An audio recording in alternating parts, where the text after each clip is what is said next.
Like that's all Jack kept talking about was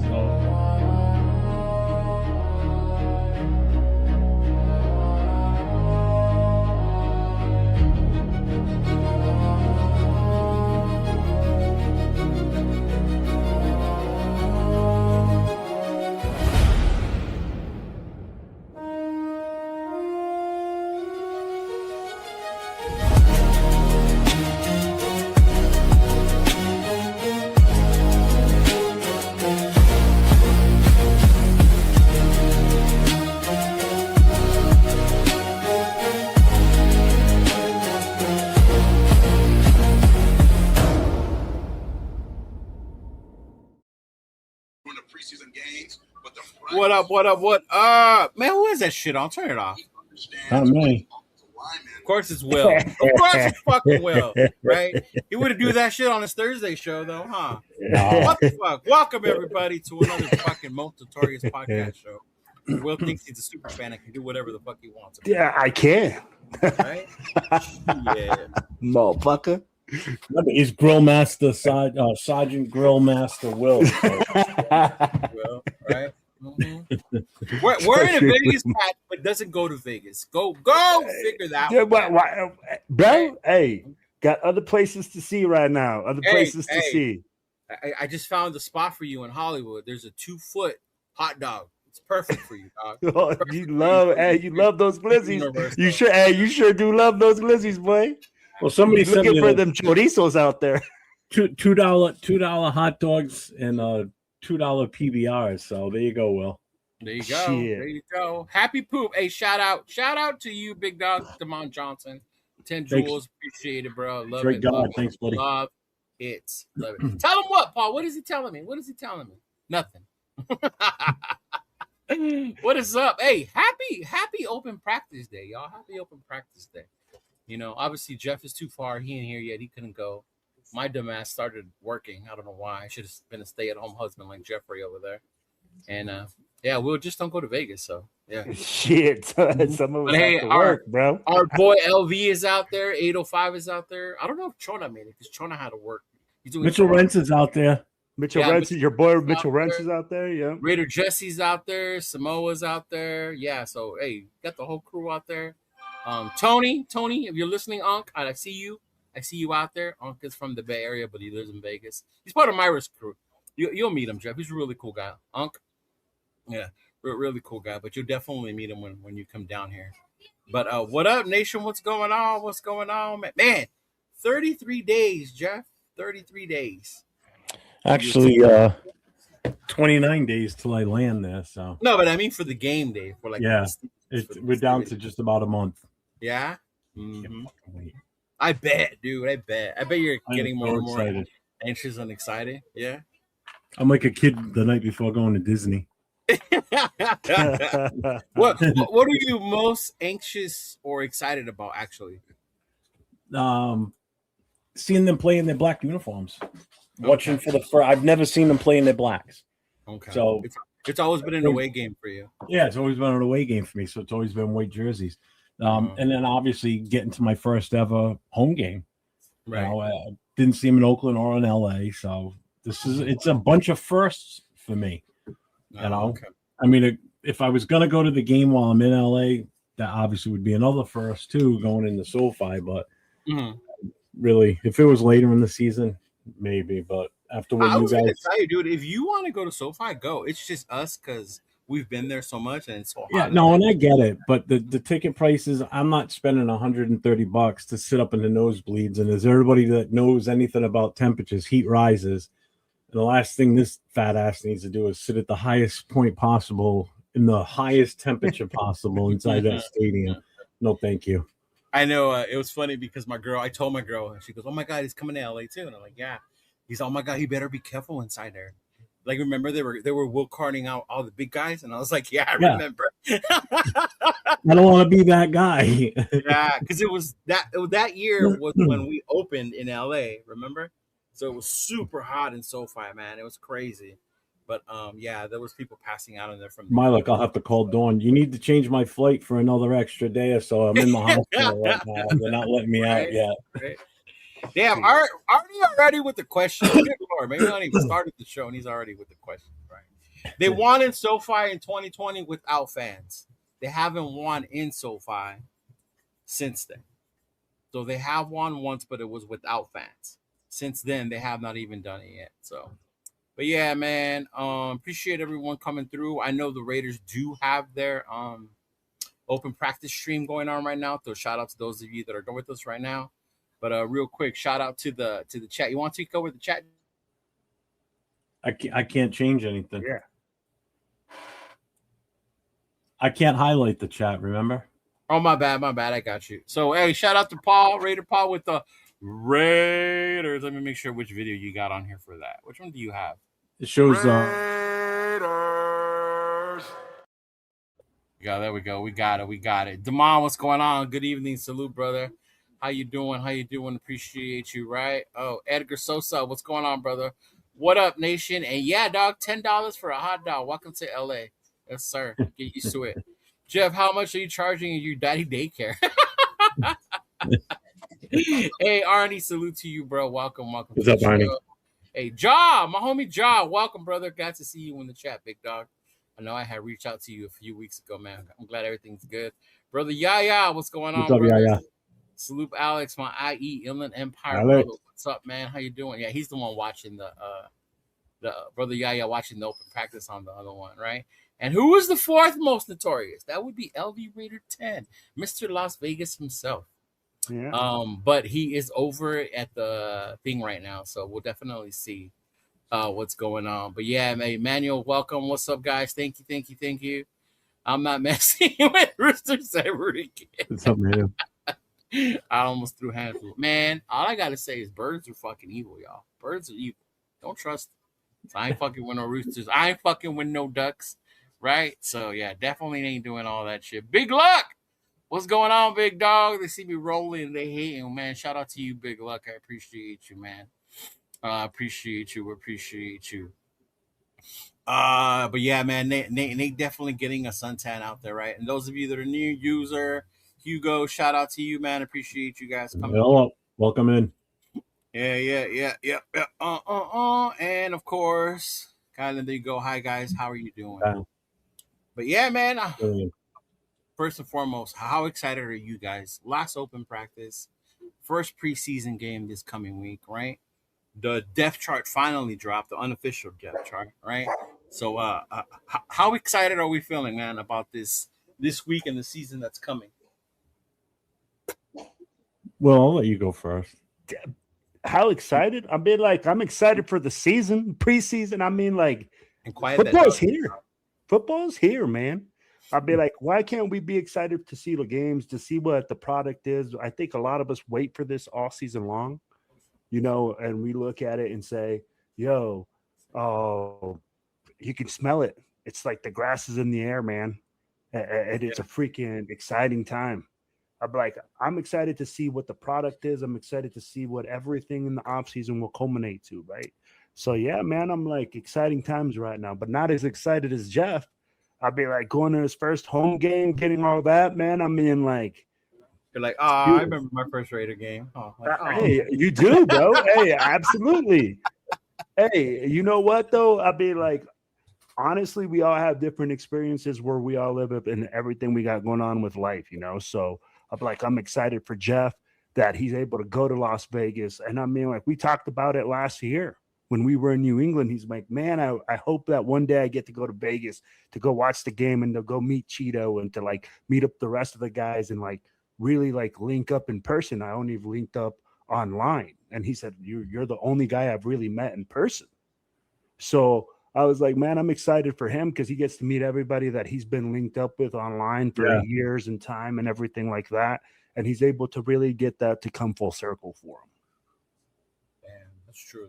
You would have thought that would have been enough for you to go to Vegas. I get to meet Jeff, but it's cool, bro.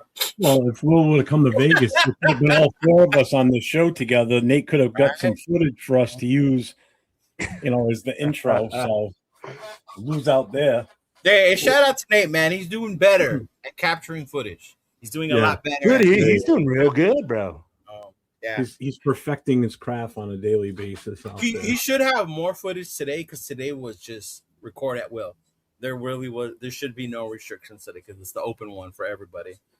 As opposed to when we were in camp, I don't know if you guys saw, we talked about it with 805 yesterday. Yeah. They really restrict what you can and can't show and what they're even showing us. But yeah. What about you, Big Jeff? I'm totally excited, even for Thursday night. Yeah. Just the next 29 days are going to fly by for me. It's sort of like any big thing that you got coming up in your life, whether it be, a kid getting married or your own wedding, those days just boom, next thing you know, it's over, it's here, so the next 29 days are going to be a blur. But Thursday night, I'm going to enjoy watching that Thursday night.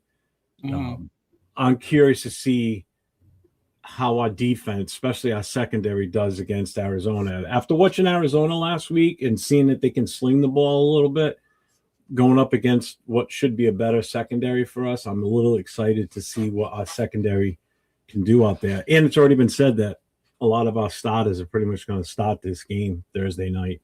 So we're putting our ones out there right from the get-go. So, let's see what they can do. I'm curious. I'm all concerned. I want to see the offensive line. That's really what I want to see. Yeah, I agree. 100%. I figured. You're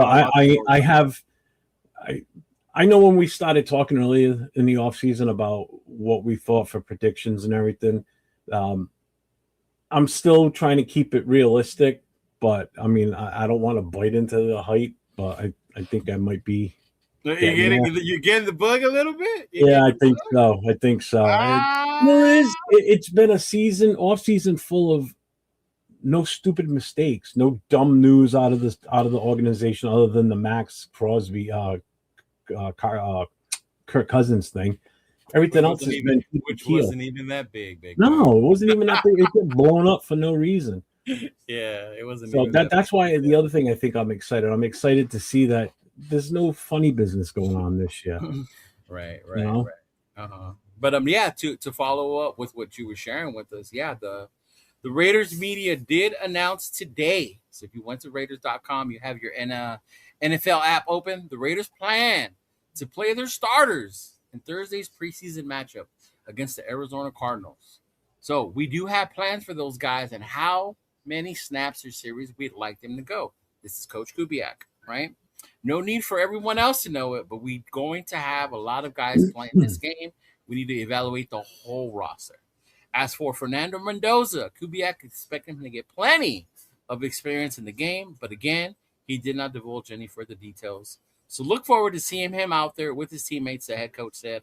A lot of guys that we need to evaluate, but he'll get plenty of reps.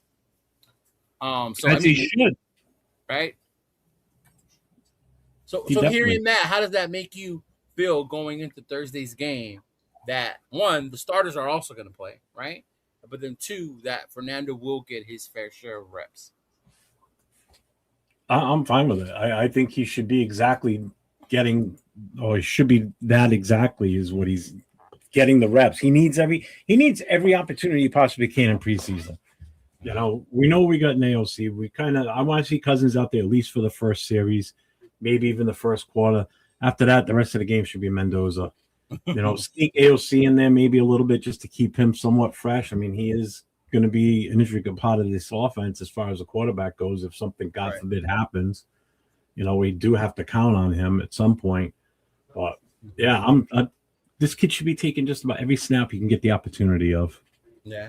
So ideally, before we move on to Will, how many quarters or how much time would you be happy with seeing him on Thursday? Nothing less than a full half. Even if he doesn't play in the first half, the third and fourth quarter should be him entirely. So at least 2 quarters you want to see. It's probably going to be more, I think, my feeling. All right. What about you, Wilfredo? How do you feel hearing that news about one, the starters will be playing, right? Even if it is limited series, count and stuff like that. But the main question everybody had was about Mendoza, right? How much were we going to see him? Will we see him? So according to Coach Kubiak, we will get a good showing of Mendoza this coming Thursday, man. Yeah. For him to, man, it's just like Jeff said it, right? Kubiak has been outstanding with his coaching decisions. I'll be like, literally, what I see is that he'll probably have Kirk Cousins do a drive or two. If the drive doesn't go 3 and out, I see him extending it out where he gets another drive, you know. But you'll see a drive or two, and they want to see his efficiency, right? If you see Kirk go out there and he's efficient and he's moving the offense and the offense is moving, I expect them to, you know, pull him out a little bit like sooner than later. Now, if we're struggling out there and we look like fucking straight out ass, like you might put him out there a little bit longer to see like what's going on, right? But then I mean, like I really expect Fernando Mendoza to come in with the twos, and you'll see about like what probably 2 quarters worth of football out of Fernando Mendoza, maybe a quarter and a half. Well, yeah, something like that at max. Because when you're talking about you still got to get reps for AOC, and if you're planning on moving on from AOC, you still have to exhibit him. So you have to give the guy reps, you have to give him looks, and that's the reason I see that. If I'm trying to move on from AOC, I might not put him in there because he might get hurt. I mean, I'm just saying, dog. Hey, in my mind, bro, I'd be like, hey, because people are saying that we're trying to move on from him, right? And if I get that, but I'm saying if we're trying to move on, then just would you examine on field? Well, here's my other feeling on Mendoza playing too. Now this game's in Vegas. Give the home fans what they want. They want to see the kid out there. Get him out there as much as you can. I'm so glad you said that because to me, one, it was shocking that it didn't come like at a media press. This news, right? 2, that it came out on the Raiders website, their media personnel, and ticket sales for this game have been horrible for various reasons. It's a Thursday. Not a lot of people are going to be able to travel on a Thursday. 2, it's a preseason game, right? You're talking about tickets for $15 to go see them play. Now, the news that you're going to see more of Mendoza, tell me that's not going to entice more fans to actually want to go to Las Vegas and get their first look at Mendoza. I even had Big Sal message me earlier that his neighbor gave him tickets. So if I wanted to roll with him on Thursday. So, yeah. So it's getting to that point. Like once they heard Mendoza was going to get the majority or get more game time, you definitely see more people wanting to go out there and and see him. Yeah. Mm-hmm. But Ja, I like this one. Ja says, I got my eyes on Mike Washington, Malik Benton, Mendoza, McCoy, right? Saad, Stooks, preseason, which is all good because we definitely want to see what these young kids are, right? I think I said this yesterday. I don't anticipate seeing a lot of Ashton in the preseason. I actually don't even want to see a lot of Ashton Genty in the preseason, right? If I see a drive or two, like, hey, cool, you get your licks in there, you got your hits, cool. Let's see these other kids. Let's see Washington. Let's see Hemby. Let's see, CMC 2.0, right? Dylan Lobby. Let's see all these young kids out there, which is that last part of what they said. We got a lot of talent to evaluate there. So it's also a lot of these guys that we don't know that are out there fighting for their lives in the NFL. So you're definitely going to see a lot of those guys as well, right? Mm-hmm. Yep. Yeah, hey, Dixon, what's going on, brother? I can't type in the chat and StreamYard. I have to actually. Yeah, that's weird because it actually has it. I have your YouTube on here, so you should. Yeah, I don't know. I don't even see it up in the top, so it's weird. But it is live on my channel. I just checked it. So. Yeah, that's crazy. That's crazy, man. Mm-hmm. Nah, brother, we're not watching the live practice. We're just, on here. Decided to come on our regular show. But Raider Nation, Jason, what's up, brother? Salute to you. Jason? What's going on, brother? Right? I just want to see everybody come out healthy and ready to compete, which is another thing. I think I did call into Q's radio station one day, like one thing you were happy about this preseason. And I said, I don't know what they did in Vegas, if they sprayed the whole building was raid, whatever. But the fact that the injury bug did not plague us this year was 100%. One of the biggest things this offseason. Because for years, had it fumigated. Right? Whatever they got going on in San Fran, we don't got going on in Las Vegas. Oh, thank God, man. Can you imagine if we had the same number of injuries they had for the same – I mean, our wide receiver room's highly questionable as it is. Now you lose that number of guys on this wide receiver room? Oh, good God.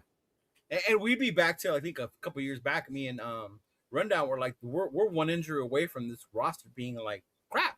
And then Kuntz went down, Max went down, and that was like Wilkins went down. It was like, oh, Lord, there goes that amazing defense. But yeah, man. But hey, shout out to Sacramento. What's going on, brother Raider Chavez? I'm hyped. What's up, brother? He's hyped. Jeff got on the Raider shades right now. Hey, man, it's that time of year. It's that time of year. You know how your Facebook or your Instagram or whatever shows you like you last year or a few years back. Mine came up today, and it was me like super excited at one of these preseason games. I'm like, it's that time of year. It's that time of fucking year where we get all excited when we start to drink the Raider Kool-Aid all over again. Right? Yeah, but I mean, hey, yeah. We'll see, man. Not this year. No face Raider. Football is here. I've been excited like this only twice in my life this season, and when my child support was done. Oh Lord. Oh man. Jason, I can appreciate the whole statement. It's the invasion of the body snatchers, and they're getting to me. Yeah, they're getting to him.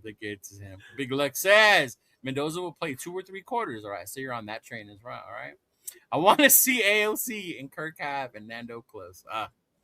Oh man, yeah, I get it. I mean, I almost got my head chopped off by Raquel yesterday because she said that he never got a fair shot, and I was like, what?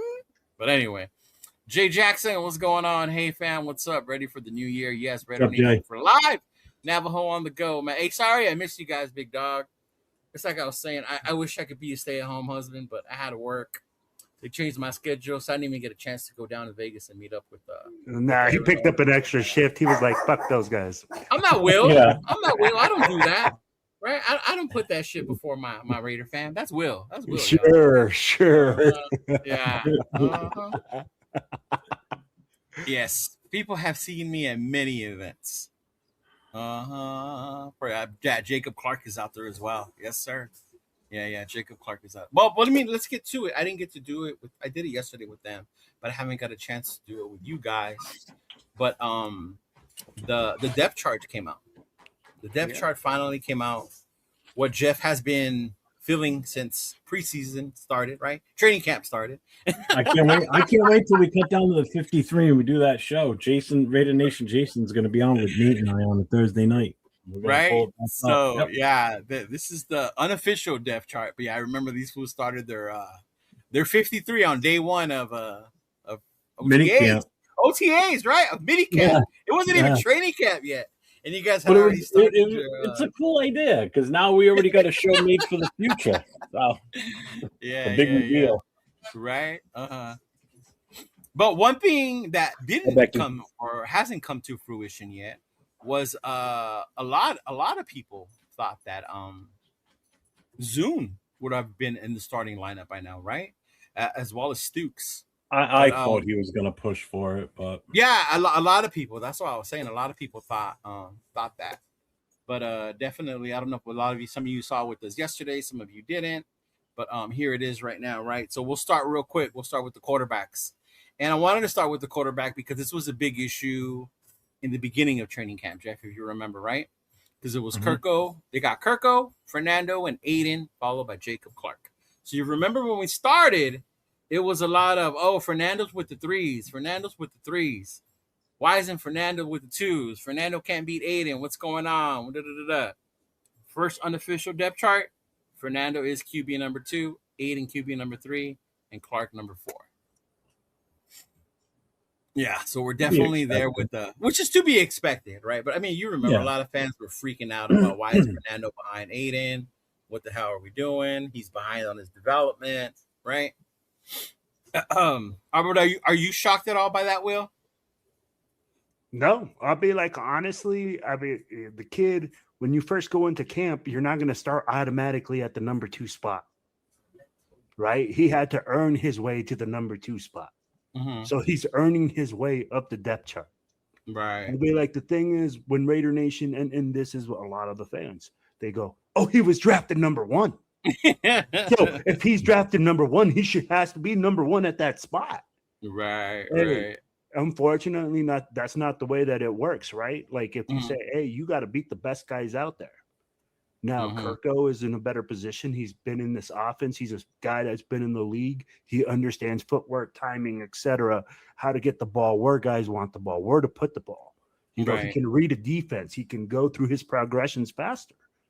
So, of course, he's going to be the number one quarterback. Now, people don't want to see that because all they see is the number one draft pick. Yeah. And that's the big cloud right now is that if he wasn't let me ask you this, Cheeto, if he was the 15th pick in the first round, would the pressure still be the same? I think from Raider fans, yeah, though, because Raider fans were different. So. Yeah, I think so too. I mean, we're losing our mind over a number 36 overall pick. Yeah, like why isn't Stukes? How is Isaiah being out Stukes? Like we took him at 36. Like he should be starting. Like what the fuck? That's a 36. I mean, a 15. I think I would still want him now. Or maybe the majority of the nation. But I think I'm more in the it's a young quarterback. It's going to take time. You got a veteran like Kirko, which changes things completely, right? I've said it before. If Kirko wasn't here, then I would have an issue with him not playing. But the fact that Kirko's here, it kind of gives you that cushion of you got that veteran that knows the offense, knows how to control things. Kind of gives you time. But, I don't know, man. I'm with Jeff. I wouldn't freak out. But I think the majority of the nation would still freak out if he wasn't playing, even if we took him at 15. Yeah. Yeah, there's more pressure when you're number one overall. You're expecting to come out and perform. Mm-hmm. Even when you're number 6 as the running back, you're expected. When you take a running back that high, you're expected to be that good. You're expected to be worthy of that first round number 6 overall pick. Yeah. I mean, we did it to Genty last year. Mm-hmm. We did it to Genty at 6. Imagine what we're going to do to the guy at number 1, right? Exactly. Damn, my big thing is, what if he gets in there and he just does not look good? He's having bad timing and all that. I mean, I want to see what Raider Nation's going to implode. Raider Nation's going to implode. No, and that's the thing. And Jeff, you just hit it on the head. Nobody wants to see this kid struggle. It's like we want an automatic plug and play player. But that is so crazy to not think he's going to struggle. You know that's what I mean? 100% insane. But you said it, Leo, you said it. It doesn't matter. Like for Raider Nation, you're the 6th pick. You should automatically be able to get 1,500 yards with freaking no blocking. It doesn't matter who your play caller is. It doesn't matter what the situation is. That's the thing. And I don't understand it as well because I say, bro, it's the hardest position in football. It's the highest paid position for a reason. Right. Because, bro, you have to process a lot of information in seconds and timing and everything like that. And then you're trying to read what other guys are doing on the field. We forget that some of these are smart routes, that these receivers are actually reading the coverage, and depending on what they read, they're running certain routes. Not these guys, not the ones we got. They're not the ones we have. I don't know what film you've been watching. Hey, but there is nothing smart about the routes our wide receivers are running. Right now, you're going to plays in the sand using Coke bottle caps and rocks. You run there. Yeah, I want to be the bottle cap. No, you're the broken glass. Looks at Mendoza and he's like, "I'm going to do one of these, bro. I'm going to do." Hey, and you know what? Hey, and I get what you're saying, but I'd be like, you and I know, freaking our guys are probably not the best right now at the wide receiver spot. No, I know. That was just a funny moment to put that in there. No, I get what you're saying, bro. But and I'm going to ask you guys certain things because I know that Cheeto's been at practice, so I have questions on the roster at other spots, though. No, we'll get there. I just wanted where to you see certain things, but but I'd be like, I'm there with you, bro. I'll be like, we're just unrealistic as Raiders fans. Everything we want is just say, hey, if we don't go to I tell you like this, if Kirko takes us to the playoffs, half of Raider Nation will be complaining that Mendoza didn't play this year, that we didn't see what Mendoza could do. That would be crazy to me if we're making it in the playoffs and our bitching is that it was Cousins that got us there and not Mendoza. Cheeto, hey, you know that there'll be those people out there that'll be like, well, what a wasted year. That was just a waste. We went to the playoffs for nothing. After 20 years that we ain't been nowhere. We went to the playoffs for nothing. Damn. Let me. I don't want to know, but I gotta share something with you. My job as a boyfriend has been completed today because my girlfriend just sent me a video of Mendoza running on the field, and she said, "I got goosebumps. I think silver and black runs in my veins." Dang. She's ready, bro. She's ready for the season. She's ready. Fine. But no, you're right. You're right. And I asked this, and I'm glad you brought that up because I had asked this the other day to 805 and to Rundown. Like, are we being extra critical because we took him number 1 overall? And because we took him number 1 overall, Jeff, we expect a Joe Burrow. We expect a Cam Newton. We expect any other number 1 that you can name off the top of your head, right? Peyton, whatever. Like, because they were number 1, you're number 1. You should be like them. When in the offseason, this is no hate. When we had our offseason discussions, those were the questions that we had, right? Like, maybe he is the number 1 quarterback this draft, but is he like those other guys, right? Is he a Joe? Is he a Caleb? And is that what we're expecting? And that's why we're putting so much pressure and so much scrutiny behind him, you know? Yeah, I mean, as the number 1 overall pick, I mean, in order for him to obtain that value as a number 1 pick, he has to perform like a number 1. You know, you wouldn't expect anything less from any other position, whether it be wide receiver, linebacker, offensive lineman, whatever's taken first. You're expected to be an immediate help to whatever team you go to, which is why I was always arguing the fact that, you know, if they were already planning on sitting him, I'm like, is that really a good move taking him at number 1? Or, you know, when you could have gotten like a wide receiver you could throw in there right away, that would have been way different, even with Kirk still there. You know, this kid has to succeed. Now, I want him to succeed because I don't want to be that team that failed on another number 1, and now we're comparing him to this modern era's Jamarcus Russell. You know, could he be that? I mean, it's possible. I don't want that. Nobody wants that. Even anybody that wanted to trade out wouldn't want that. No. I dealt with this thing's been in my house for I don't know how many days. Cannot fucking catch it. What? It's a fly. It kept flying by me Saturday night on the show. This son of a bitch is still in. Cannot get him. I thought maybe you farted and you're just like, oh, damn. No. Even my damn dog, usually she's good at catching it, but the thing's not getting low enough so she can grab it. The thing's huge, too. I can hear it coming up behind me. Hey, real quick, shout out to Predator. Happy birthday, bro. Happy belated birthday to you. Yes, thank you, brother. Happy birthday again, brother. Super chat, and then for gifting a membership. And it looks thank you. Appreciate you, brother. Somebody in the chat got it. But yeah, man, no face. Yeah, no face. There you go. He's the one that got it. But yeah, I mean, and I think that's what makes it hard, right? Because we expect that because he was taken number 1 overall. And I think that was where me and 805 were like, not colliding, but it was more like, I get you expect that, but we knew he wasn't that. So in my mind, my patience now is better because I know he's not that. Even though he's our guy now, we took him number 1, but the expectations to me are a little different, if you know? Yeah. And you know what, Cheeto? You hit the nail on the head. When you said, hey, we knew what he was when he came out, even though we drafted him number 1. What I saw was Kubiak saw something that he could work with. He saw a platform that he can build on, that he said, hey, man, this kid right now, you might not think about him as the number 1. He might not be complete enough as the number 1 to take over this team. But he has a lot of the attributes that I'm looking for, and I can make him into that number 1 quarterback. And that right there makes him worth the number 1 pick to me. Because when your coach comes in and he says, hey, I can work with this guy and I can make him something, and that's the pick we're at, and I'm going to put my name on it, and you're the offensive coordinator, bro, you have nothing to do but believe in your guy, especially when he's coming in as hot as he's been the last couple of years. Why not ride with him? Let him get his guys and put him in position and build this team. Yeah. I mean, I saw what he did with Sam Darnold, bro.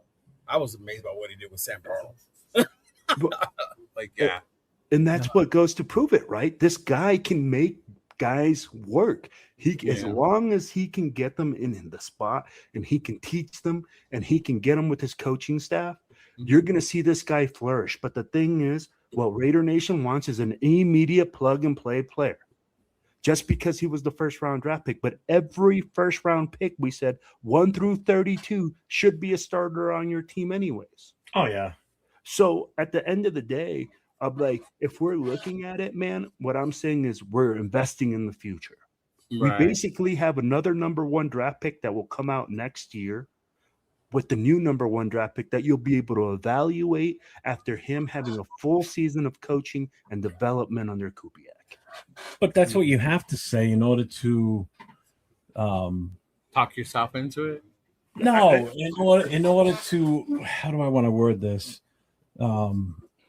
Make you believe that it was the right pick. That, you know, we drafted him for the future. That's how we're justifying him being the number 1 overall pick. Yeah. That, you know, we're thinking for the future, not the short term. Right. You know, we're not looking to win immediately with him.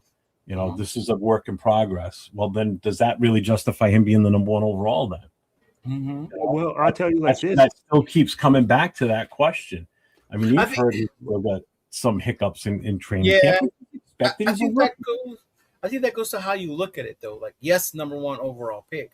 But the one thing this franchise has needed since number 4 left was that franchise quarterback. Yes. We were tired of Band-Aids. Right? And we had the opportunity to take whoever we wanted, right? Whoever they wanted, because our we was different, Jeff. Yeah. Right? But they had the opportunity, and they did that, and I can't be mad at them for doing that because they did what we've been needing for the long time. Now, whether it pans out, time will tell, right? The one thing I will say that he's not like Jamarcus is the work ethic. The work ethic is definitely there that Jamarcus did not have, where Jamarcus had the size and the arm talent, but he lacked what Mendoza has, I guess, upstairs, right? Yeah. The work ethic. Mm-hmm. Yeah. But yeah, I mean, it's crazy. It's definitely it's gonna be an ongoing battle until he starts performing. I mean, we do it with Genti, right? People still do it with Genti now. I'm more on the board, like, dude, we got him. He's good. Look at what he did last year. You know, I'm more with it. I'm okay with it. But at the same time, it's like it's gonna keep happening. You're going into year 2. You got people saying Washington's gonna take over his job. Like, goddamn. Like, we're burning on year 2. He lost his job already. The season ain't even started yet. And we're already, you know, why? Because the guy's bigger and he's faster. Yeah, and that's so crazy to me right there. Yeah, they go like, "Oh, he's bigger, he's faster, man. He's more physical." Mm-hmm. I was like, interesting. I'm like, we've had very limited padded practice, limited everything, and this guy's already gonna take over people's jobs. And with that, let's move on to running back. We'll move on to running back. Running backs right now, obviously Genti, number 1, right? Mike Washington, number 2, Dylan Lobby, 3, Roman Hemby, 4, and then Dare Ogunbunwale as the 4th one. And then, of course, can't forget, Joe Morley always reminds me, don't forget our fullback, Connor Hayward, and then Patrick Gerd. Yeah. Mm-hmm. So nothing surprising there, really, right? No. What would you say? Nothing really surprising? Yeah. No. Well, I mean, other than Hemby, I thought would be better. I'm surprised, but I mean, with Lobby being there already, that makes sense. But I think Lobby's making that case because of special teams too. Oh, okay. Yeah. So and he's put on his tri pants this preseason so far, this training camp so far compared to last few seasons because let's face it, there wasn't much competition in that running back room last year. No, and seeing that list reminds me of just how bad last year's was then. Yeah. Genti. Right? Because if this is an improved running back room, like, good Lord. I mean, the first 2, I mean, I absolutely love Mike Washington and the fact that, you know, so I have more faith in our 1 and 2 running back this year than our 1 and 2 last year. Mm-hmm. You know, not so much on number 1 last year, but with Mostert being the second guy, you know, still Zamir was still here last year. Yeah, Zamir. You know? Was it Zamir still here? Oh, my Lord. Yeah. Oh. Mostert? Yeah. Oh, man. Yeah. So this running back room is also improved. That's another way of looking at it. Hey, shout out to No Face. There you go. What did it say? Thank Gifted you, brother. I 20 appreciate Raider you. Jeff memberships. Hey, thank you, man. Woo. And I appreciate when you guys do that. That really helps. It helps grow our God, yeah. channel, helps our membership grow. It also gives us the opportunity to do member only type contents, right? When you Yeah. have more than just a couple people, right? Like for mine, I'm gonna do what the cards, the giveaways. I have here. Look, they're right here actually. They're the Brock Bauer rookie cards. So we're gonna give these away to some of the members that I just won on the auction, right? So we're gonna do that. So definitely appreciate you for doing that, brother. It really means a lot and helps our channels. Those are genties.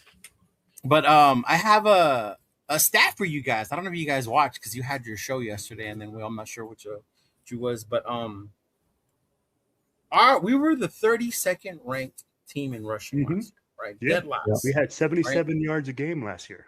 Yeah. Do you know how much Team 31 had? Like how far behind we were from everybody else? Like 90, that we were like 20, like I think they had like 90 something yards or something like that. The game. That's crazy. So we were 20 yards per game average below. Yeah. The second worst. It's worse, bro. First, 77 yards a fucking game, bro. Yeah, bro. I ain't never seen no fucking stat like that. And No. that's why I think like we all talked about it yesterday, bro. Look, you gotta fucking run the football.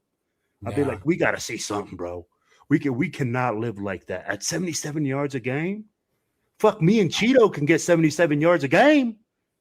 Fuck, just put us back there. Or fuck the Jeff, bro. Play some right guard, bro. Move some people. Right. Fuck. I'd be like, that's the thing. I mean, like, and guys, I mean, like, so let me ask you this. Do you guys, when we talk about 77 yards a game, that's a big fall off from the previous year, right? Even with fucking Antonio or with not by much. No, not by much. No. We were worse the year before. So how do we get We had a over that? 2.3 average per carry in 2024. Oh, 2.3. 2.3 average carry that per yard. That is crazy. So someone look up how many next time you talk yards to per game we average. ask him that. Hold on. He's got that number burned into his Yeah, because brain. I remember how much he hated the Zeus experiment. Yeah. Yep. Let's see. So he Yep. would have. His rushing yards. But Jeff, you do have a reporter waiting for you in Las Vegas when you're ready, brother. There you go. It says, Susu, Jeff, I'm ready to be your ground reporter at the Raider games in Las Vegas. There you go. And yes, 49er Red Zone, what's up, brother? When there's a Will is a way. Yes, he is, bro. Yes, he is. Yeah, that's who I am too. I'm excited for this season. We could do I'm some trying to get tailgating bit by live the bug. streams. Oh, there you go. Yeah. She wants to Oh, I do some- definitely. I told you I bought a chest harness, Mhm. so I can mount my phone right here, and I can Oh, do totally good hands free. Lord. Yeah, it fits perfect too. Yeah. Jesus. Oh, my You think God. I'm kidding? It's right here, I know you're not kidding. I know you're not kidding. right there. Oh, like, hey, Big Luck, shout out to you, Big Dog. Thank you for the jewels. Anthony again. Happy 11th member for 11th month. You guys help out. Get our word that helps us grow. Yes, sir. Yeah, 77, 90. That's crazy, bro. Crazy. Yeah. Dude, do you live in Vegas? Is she? I don't even know. If I don't know where she's from. I don't. Maybe she's there. Yeah, but we'll definitely be there. But yeah, that's crazy. So, and I want to ask you guys because I asked 805, but I know how 805 already feels Devin's about in the Genty. chat. What's up, Devin? So I want to ask you guys that 77 yards per game average the Raiders had as a team, right? Horrible. Mhm. Genty only rushed for over 100 twice, right? Mhm. The Bears game, the Houston In game. Houston. Shout out to the Houston game. We were there. Yeah. Yes, we were. We almost Lucky pulled that one bastard. off, right? Fuck. But how much of that is on Genty, and how much of that was on coaching, and how much of that was scheme? Or because at the end of the day, Genty still ended up with 1,300 all-purpose yards, right? Mhm. He almost hit the 1,000, right? And we still only averaged 77, which was horrible. But yet he still had somewhat decent numbers for a rookie running back. Obviously not to par where we would have wanted as a number 6 overall. We wanted more, but given what he was handed. But coming into that, like, what was more to blame for us finishing dead last and running when it comes to this team last year, and what's going to be different next year? Can I hit this real quick, Will? Yeah. Yeah. Well, I'll be in Vegas, but yeah. I think she's coming to Vegas. I think it's a toss-up. I think it's split right across the board. I think it is dependent on the running back and his ability to make plays out of nothing. That's your job. It's your job. You know, we've watched enough film that 805 and Severe and Chris from Protect the Shield to put out there, showing his deficiencies and trying to find the hole and stopping and going the wrong direction or not seeing the vision. So, yeah, it is partly on him. It's partly on the piss poor play of the offensive line, and it's partly on the bad coaching, bad play calling, bad coaching. You know, I think it's a mix of all of that. It's not one specific problem. You can't sit there and say it was just the offensive line's problem. It was a combination. So, and then the second part of that, do you think we did enough to make that better this year? Oh, without a doubt. Yeah. Without a doubt. I got more faith in I'll beat on this until I'm blue in the faces. Dennison changes everything. Rick Dennison coming in as the offensive line coach is I think the overall best hire that we could have possibly done in the coaching ranks this year. Have a blessed night, fan. I saw your message, bro. I'll message you at the information. Thanks, Red Can. After the show. Okay. But yeah, him coming in, that's a game changer right there. The best hire.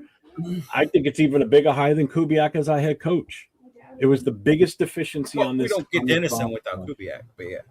Yeah, but still, you know what I'm saying, though. I mean, yeah. They addressed the bigged deficiency on this entire roster and coaching staff from last year.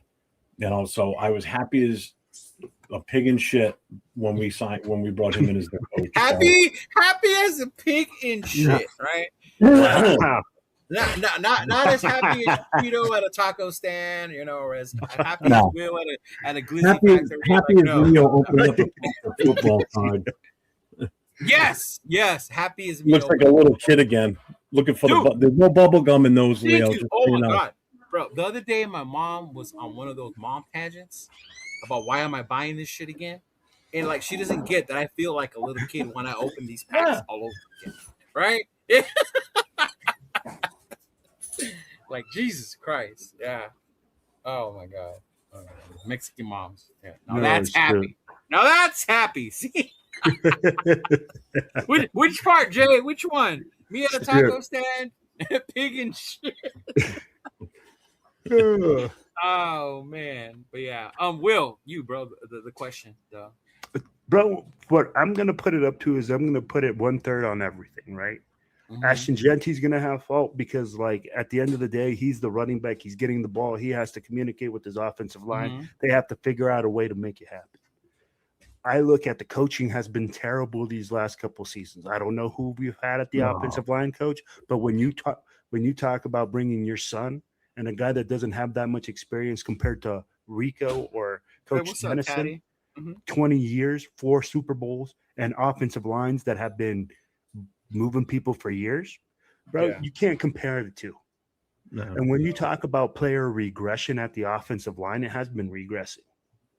So literally, I can't blame the players. I can't blame the offensive line for not being taught. If you're not being taught, if you're not being coached up, then I'd be like, you're going to do what you're going to do. Right. And that's where people go like, oh, well, these guys are in the NFL. Because they're in the NFL, they should automatically know how to block, and they should automatically – bro, there's a reason that fucking NFL players still have coaches. Right. Yeah, but you're still, when it comes down to it, you're still a professional athlete at that position. You should still have an semblance of what you're doing. Yeah. I mean, there was just ineptitude all the way around on that line. I think the fly came through the screen, bro. It just came in front of me. You can keep them. And like, God damn it. Which brings us a great segue, right, into the offensive line. And Sue, great time for your question. Which rookies are you most excited about? Because this is the category that Jeffrey would probably say his rookie is the most he's excited about, right? But the offensive line. And to me, it was a little shocking, but then not again. But I was also happy with a certain one, and I'm sure when we get to it, you guys will know. But starting left tackle Colton Miller, left guard Spencer Burford, center no question Tyler Lindenbaum, Yeah. right guard Jackson Powers Johnson. Let's go JPJ. Yeah, that's the one I was excited about. Right tackle DJ Glaze. Despite all the rumors, you might have heard that he's struggling in camp, but he is going against Coots and Crosby. Right, and then of course the backups. You got Charles Grant, Caleb Rogers, Jordan Meredith, Antonio Mafi. That's the one right there. So Mafi was a big surprise because Mafi was one of the guys, and ask Nathan. Yep. I saw him stand up Max when Max moved into the inside, and I was like, "Oh, okay, Mafi." He stood him up. And somebody, then of course, Tracy. I don't know if it was you two that mentioned it, or I saw it on like somebody else posting about it on X or whatever, or Instagram about how he's looked better. Now, a week ago, he was number 3 on the chart for that position. That's why, because I didn't look at the depth chart until just before we started the show, because I wanted to be kind of surprised, to be honest with you. Okay. And I am surprised with some of the moves I see on here on both sides of the ball, offense and defense. That's the one that stuck out to me on the offense right away. Mafi? Is that Mafi moved up into that spot. So good for him, because he had some play time last year, and he did pretty decent out there. Mm-hmm. Yeah. Dalton Wagner got pushed back to the 3s. I'm not surprised. Nicholas Henning, rookie. Will Putnam, still in the mix. Number 3, Justin Pickett. And then Isaiah Jets, right? Yeah. Jada. Isaiah Jada. Jada. And then one more in Kamiri, Missouri. All right. But those are all the ones with the underlines are rookies. Yeah. Mm-hmm. So, I mean, Jeff, continue, bro. Shocked, surprises, things you're happy with, not happy with right now? No, I mean, the starting 5, I'm okay. Like I've said this before, too. I'm not entirely done with DJ Glaze. I'm not turned off on him. Mm-hmm. I just think he had, again, a bad experience last year. There was a lot of dicking around with this offensive line, moving guys around. Oh, yeah. JPJ, hopefully he keeps that spot, and doesn't get bumped.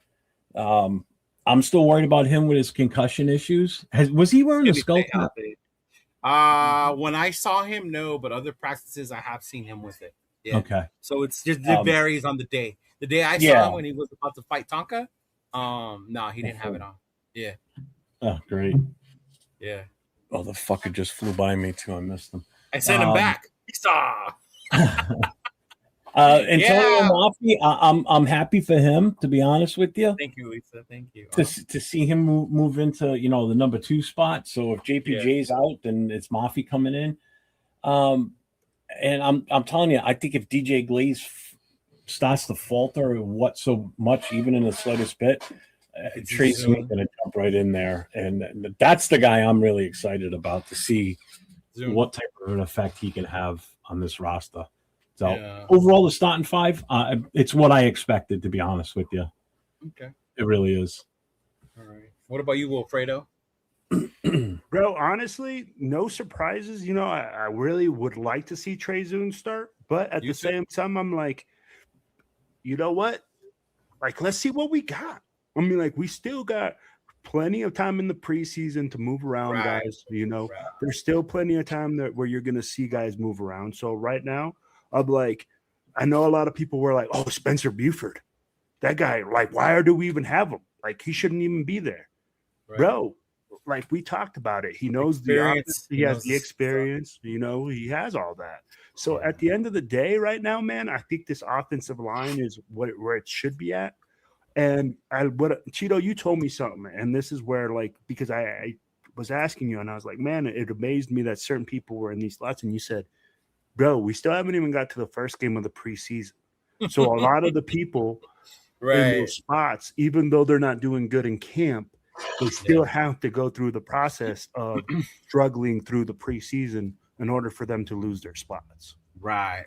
Yeah. So I can see that because you're evaluating them against other teams, not just against our own team. Mm-hmm.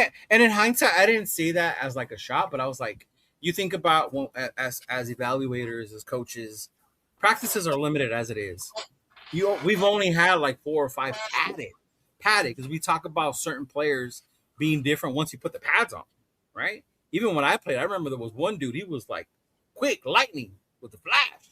but you put some pads on him, he became like Chicken Little. Like, I don't know Yep. what happened to him once those pads came on. Like, he was a completely different guy, right? And then now you're talking about pads. Now you get in games.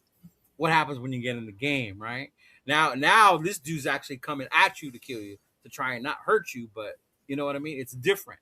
It's different at that point. It's not your own teammates. You're not going to get put on timeout for fighting with your teammate, right? No. If you get in a fight on Thursday, that's part of the game, right? Sure, you might get a flag, and that's it. No flag, right? yep. Right? But yeah, so definitely that's why I was saying. But I for one, I'm excited. One for JPJ, to see him back up there doing well. He went through a lot with the Carrolls, which is why I hate them even more. Like, if I didn't hate Pete before, like after what happened last year with JPJ, I hate the Carrolls even more, right? And then I'm surprised too to see Burford out there. I was one of those like, what the hell are we doing with him? But then you guys make sense, right? He knows the system. He's the veteran there.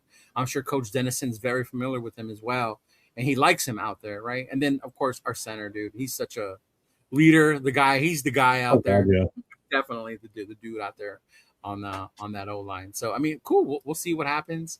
I'm surprised a little bit about Rodgers, right? I thought he maybe would have made a push for that. Yeah. Starting role, but then the veteran presence of Burford makes sense. And I think if they didn't have Burford here, it probably would be him. I mean, or they would have brought someone else in that they thought could have outperformed. See, and I like maybe this he's why, just not completely ready. That's just it. and this is why I like doing different shows with different people, because you guys not once complain or panic that our draft picks aren't starting, and that's Grant and Rodgers, right? Zoom, like these are guys you pick; they should be starting. You guys are more of the mindset, well, they're starting to mesh together. Let them work. Let them develop. Yeah. Let the coaches coach, basically, right? Yeah. As opposed to just putting people in there because you pick them in a certain order in the draft or whatever. Yeah. I think that's just a thing with some certain fans, because a guy's associated with a certain round. Mm-hmm. Remember, these guys don't get freaking they don't get to pick where they get chosen. Felt right. Like, I don't get to say, hey, I'm a third round draft pick, and then that's where they draft me. Somebody feels like they're a third round draft pick. They might not be, you know? Mm-hmm. So we need to give these guys the ability to get coached up, the ability to grow. It's not a plug and play thing, man. Yeah. You know, and I feel like there's a lot of people like that they just think because, oh, well, he was the first round pick. He was the 13th pick in the first round. He should be the 13th best player that came out of that draft. Well, technically, yeah. But yeah, technically. But we all know that, hey, the draft is a crapshoot. You're taking an educated guess on players. Yeah. You know, you're not going to hit 100%. So, and I think Raider Nation has a lot of that shit with fucking Jamarcus Russell, where we got fucking PTSD. It goes beyond Jamarcus, bro. Yeah, and Hayward Bay. You think about all those guys like that. Start the list. Right? You guys start naming people that we picked. Damon Arnett. Right? Leatherwood. Come on, man. And it's Ruggs, to be fair, Henry Ruggs was not because of ability, just a dumb mistake. Yeah. Right. That was an unfortunate. Because that kid had serious potential. That kid could have been something. Oh yeah. Oh man, that's another major that game in Pittsburgh. That's another setback for us. Yeah. You know, in this, you know, especially in the Vegas era. We're going back. Mark Wilson, Jesus Christ. Throw Steve Berline in there. He was coming. Todd Marinovich. Todd Marinovich. Oh my Lord, Al. And I remember during that time I was younger, so I was like in high school. Marinovich was like a big thing here in LA. So the fact that the Raiders took him was even bigger. Right? It was even bigger because we were kind of like in the same situation where the Raiders didn't know what their quarterback future was. Because we moved on from Plunkett, so it was Wilson. Jay Schrader came over from Washington, right? So it was like, who's going to be the future? And then fucking Marinovich, man. Oh, Lord. Andrew Walter, that kid had potential. He really did. He was a kid out of Arizona State, right? Yeah. He was probably one of the bright spots back then, but they never gave him a fair shake. To really. I always wanted a Tui Asasopo. I always wanted to see Tui out there, but Tui ended up just being a clipboard guy. And Andrew Walter is from here. He lives. He's from this town. He went to high school here. Well, that explains. Oh, really? Yeah. What are we doing picking players from over there? Shit, this guy. Hey, let you know, Jaden Daniels down the street, big dog.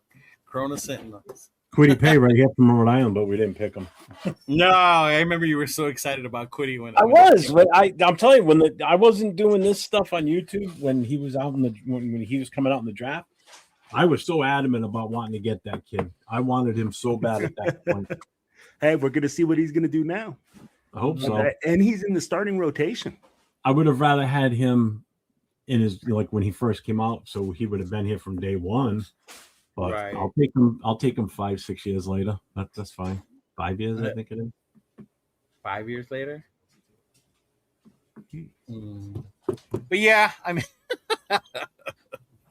what position should we do next? We got that O-line, tight end. No big deal, right? No brainer. I mean, the only thing I will say about tight end, it's good to see Big Mike out there looking better, looking good, right? So he's involved. That's the thing. He's involved. So if we can see some good stuff coming out of Big Mike, I think we'll be happy when it comes to that. We should change that to not Big Mike, but Big Head Mike. Because wow, Big Mike, he's got a massive cranium. That guy. Jesus. Well, I mean, it's better than the nickname they gave him when we drafted him. When we drafted him, people were calling him Baby Gronk, Baby Ghost, and it was like, bro, he hadn't even played once yet. Like, come on. What's up, Solo Smoke? Right, and then of course the coveted position on the offensive side of the ball, right, is the wide receivers, right? The diva room. The divas. We start with Jalen Naylor at wide receiver 1. You got Trey Tucker at 2, Jack Besh at 3, right? And then you got behind him, you got Thornton, Malik Benson, Derek Young, number 81, Nathan. That's number 81. That's the one me and him saw catching a bunch of balls from Mendoza. Like, who the fuck is 81? Shredrick Jackson, Chase Roberts, Devin Tompkins, Philip Dorsett. I didn't know Philip Dorsett was still on the team. Brandon Johnson, Edric Williams, and Chris. So obviously, we know what it is when it comes to the running wide receiver room. Big news is fucking Malik, right? Everything we see out of Malik. He's the one standing out, the one balling out right now. So, I mean, tell me what you guys think when you guys hear the rumors about Malik and the wide receiver room and what's going on. What's your hopes when it comes to that room? See you later, Rorschach. Later, Rorschach. Go, Ron. I'll let you go first. Oh, shoot, man. I mean, like, it gives you some sort of excitement about the wide receiver room. I'll be like, honestly, it gives you guys, like, it gives us, and this is why I messaged you, right? And I'll call it out. I said, Jack Besh? Bro, I heard that Jack Besh has been erased at practice. You don't see him at practice, but he's still listed as the 3rd receiver on the roster. And I said, I thought Malik Benson would have moved up, right? Now, what I come out hearing is that they like Jack Besh's blocking ability. And they like him in certain packages. And that he comes in and they like certain things that he do. So, I mean, like, at the end of the day, what I like is that Kubiak, what it seems like, is able to adapt to every player and find what they can do best and have them excel. And that makes me excited because I'll be like, Malik Benson's a young guy. Right. He's making catches, that he's doing this in preseason. That's fantastic. Do I expect this training camp? Do I expect this to transfer over and him to be absolutely electric during the season? No. Do I expect him to have ups and downs? Yeah. But it gives you hopes for the future, right? You're building with this kid. He's a 6th-round pick. Cheeto, most 6th-round picks don't stay on the team. Yeah. And for him to be able to make this roster, that excites me because that either tells me that our roster was so poor from last year that this kid was able to come in and upgrade our roster and make us better. So that's what excites me about that. You know, I say, hey, we're moving on the way up. And this kid is fighting and he's making noise and that he's a rookie and then he's able to push our senior guys. That's great. That means our team is going to get better and better and better. I'm with Benson, I loved seeing the fact that, just like Will said, it's a 6th round pick, and he's made it as far as the number 2 behind our number 1, Jalen Naylor. So that gives me hope that you're going to see this kid. This kid's going to be out there. He's going to be making plays. He's going to be involved in the offense. So I'm excited to see what this kid can do. You know, Betch, we kind of know what we got there. Jalen Naylor, I think, is going to have a good season. And maybe just because of Naylor being there, maybe Tucker becomes a benefit too, because maybe defenses will pay a little more attention to Naylor over Tucker. I don't know. You know, but now you add in another guy like Benson that's making waves in training camp. So I'm content with this starting lineup for the offense. Could it be better? Oh, hell yeah, it could be. You know, you really don't have any long-term veteran type guys out there other than Tucker and Naylor. The rest are all fairly young guys or rookies for the most part. So it's going to be interesting to see what they cut down to for these wide receiver. Oh, definitely. Especially when you see that list, like, oh man, like it's, you know, like obviously the starting 3 are going to make it through for right now. Benson obviously is going to make it. Thornton, I don't. The fact Thornton's on the bubble. Yeah, he's on the bubble. He's fighting for a special team spot right now, bro. Yeah, I think Shedrick Jackson probably squeaks in there. I think he makes this list. I don't know about Derek Young, maybe. He looked good in training camp, just based on what we were seeing. He had like a good little rhythm with Nando. Yeah. Yeah, and he's been. When did he come into the league? 2022. So he's got 4 years in already. You know, another former Seattle guy that obviously Kubiak's familiar with. That's the whole reason he brought him in. Right. You know, so I don't know. It's going to be interesting to see who makes this 53 out of that receiver room. It's all good, Brody DJ. You're not the only one, man. I feel stupid for being hype on Dante Thornton and him not panning out. It feels like Brian Edwards or Clive Walford all over again for me. I feel you on the Brian Edwards, man. I wanted Brian Edwards to work out so bad, and he never did. But yeah.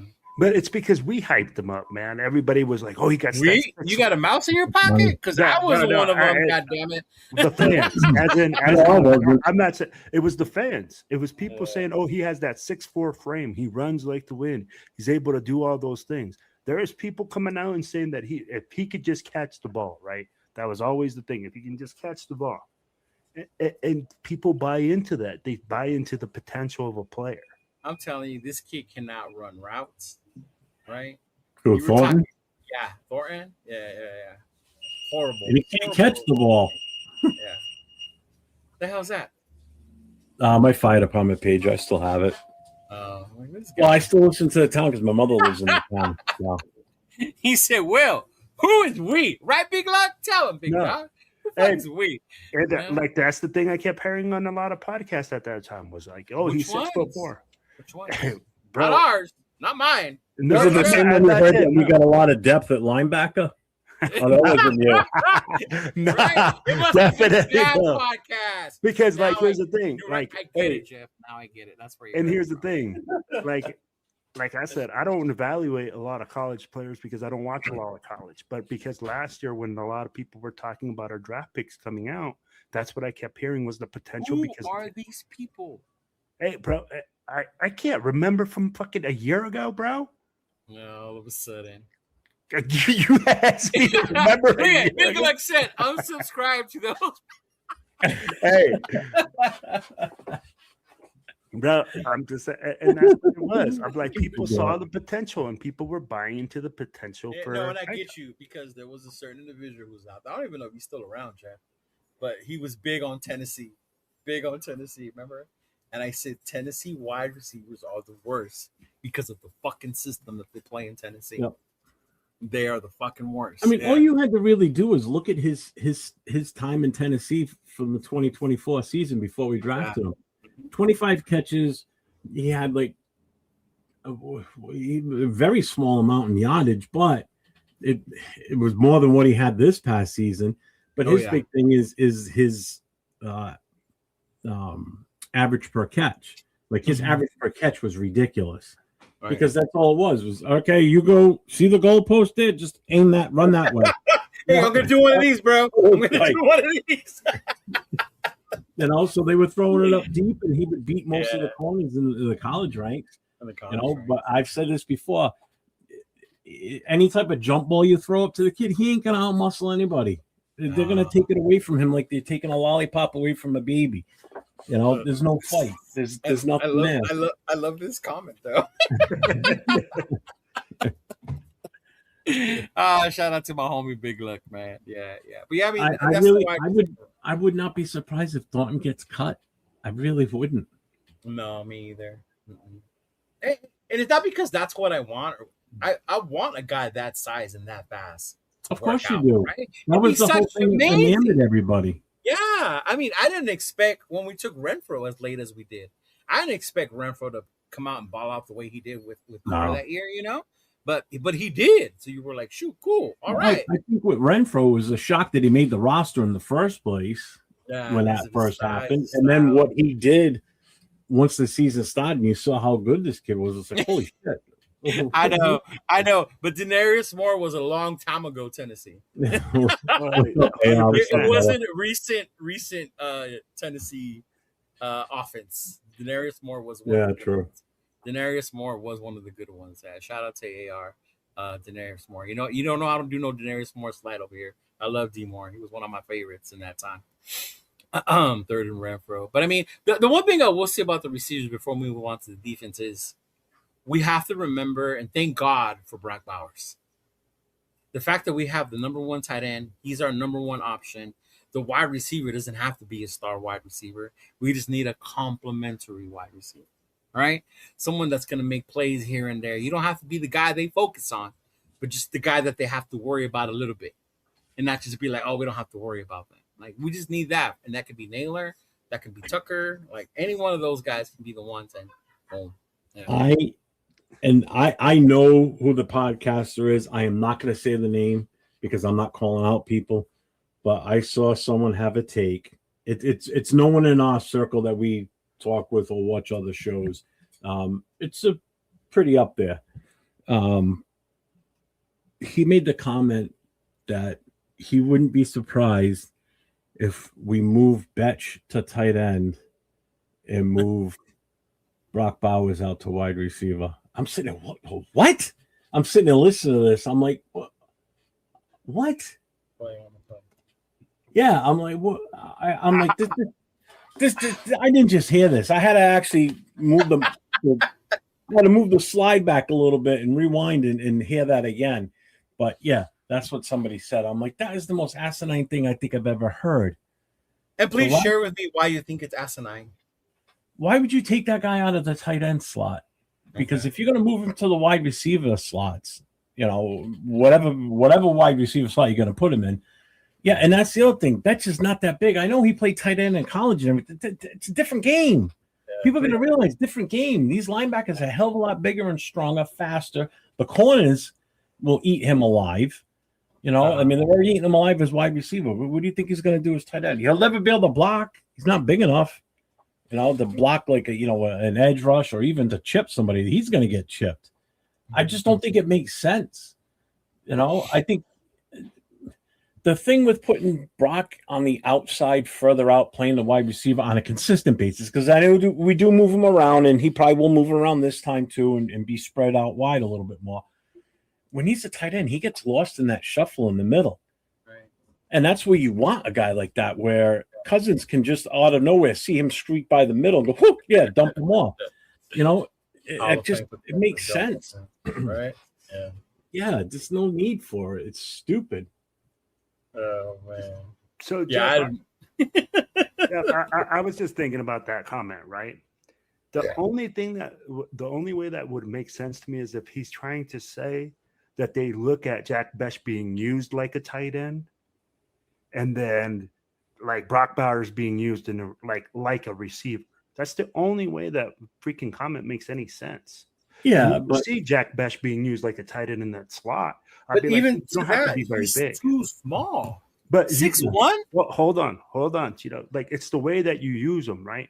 Because you can use them in motion and use that. You use wide receivers to crack defensive ends or outside linebackers. You see it in the league all the time. They can crack. But I don't see it again using in the traditional way of the tight end where you line him up and you put him on the why line. would you need to do that when you already have Michael Mayer, Ian Thomas that can do that shit for you? Right? At the wide receiver spot, different look, different things. I'll be like, You were drafted a wide saying, receiver in the second round to block. I don't disagree with you there. I'm just telling you the way that comment would only make sense is that you use Jack West in that capacity. Oh no, that's still asinine. I mean, you're gonna put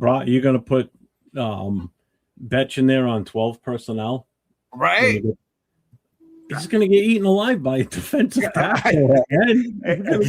Hey, you could use him as a flex and then flex him in, and I mean, like I don't know, but at the same time, I'm like we'll have to see, right? No, I'm like this is where you're not going to see it on Thursday. We're going to see how they're going to use him.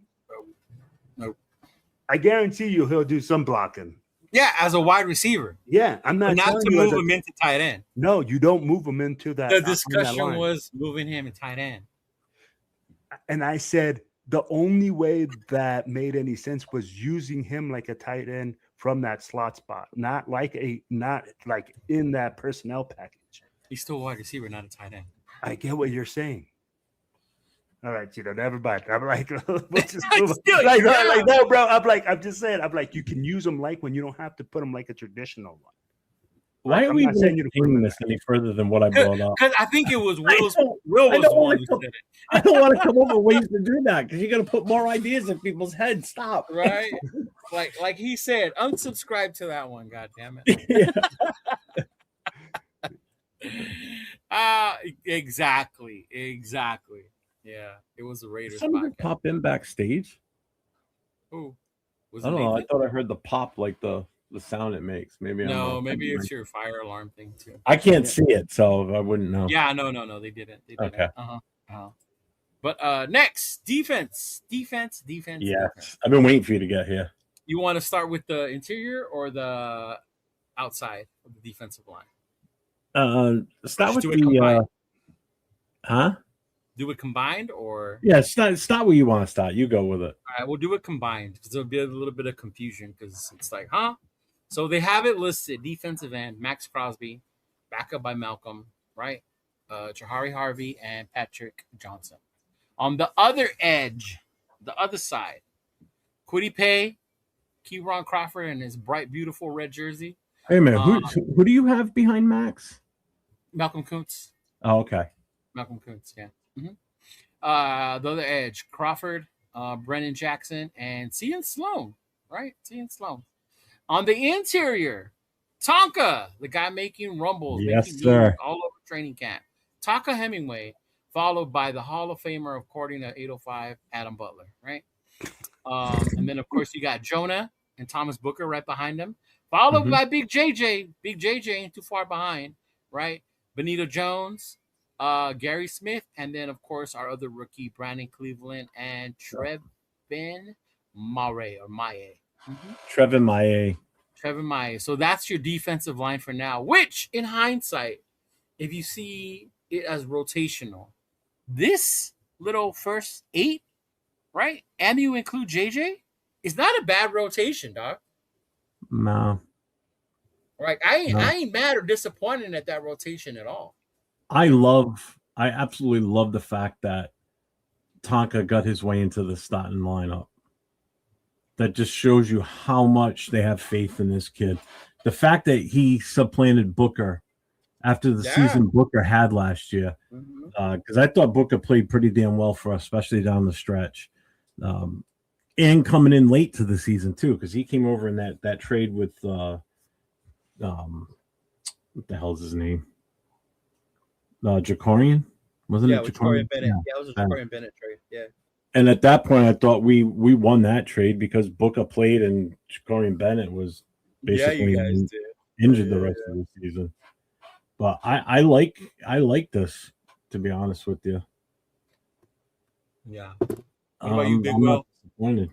Bro, this is a fucking phenomenal defensive fucking line. And Jeff said it. Tonka Phenomenal. Hemingway, Yeah. phenomenal. Right. I'm going to tell you like this because of the versatility. These guys can play multiple positions and they can do a lot of different things. And when, you know what? I really had to study up on Adam Butler going back to the Patriots and him actually playing that defensive tackle spot because 805 was like, he can fucking do it.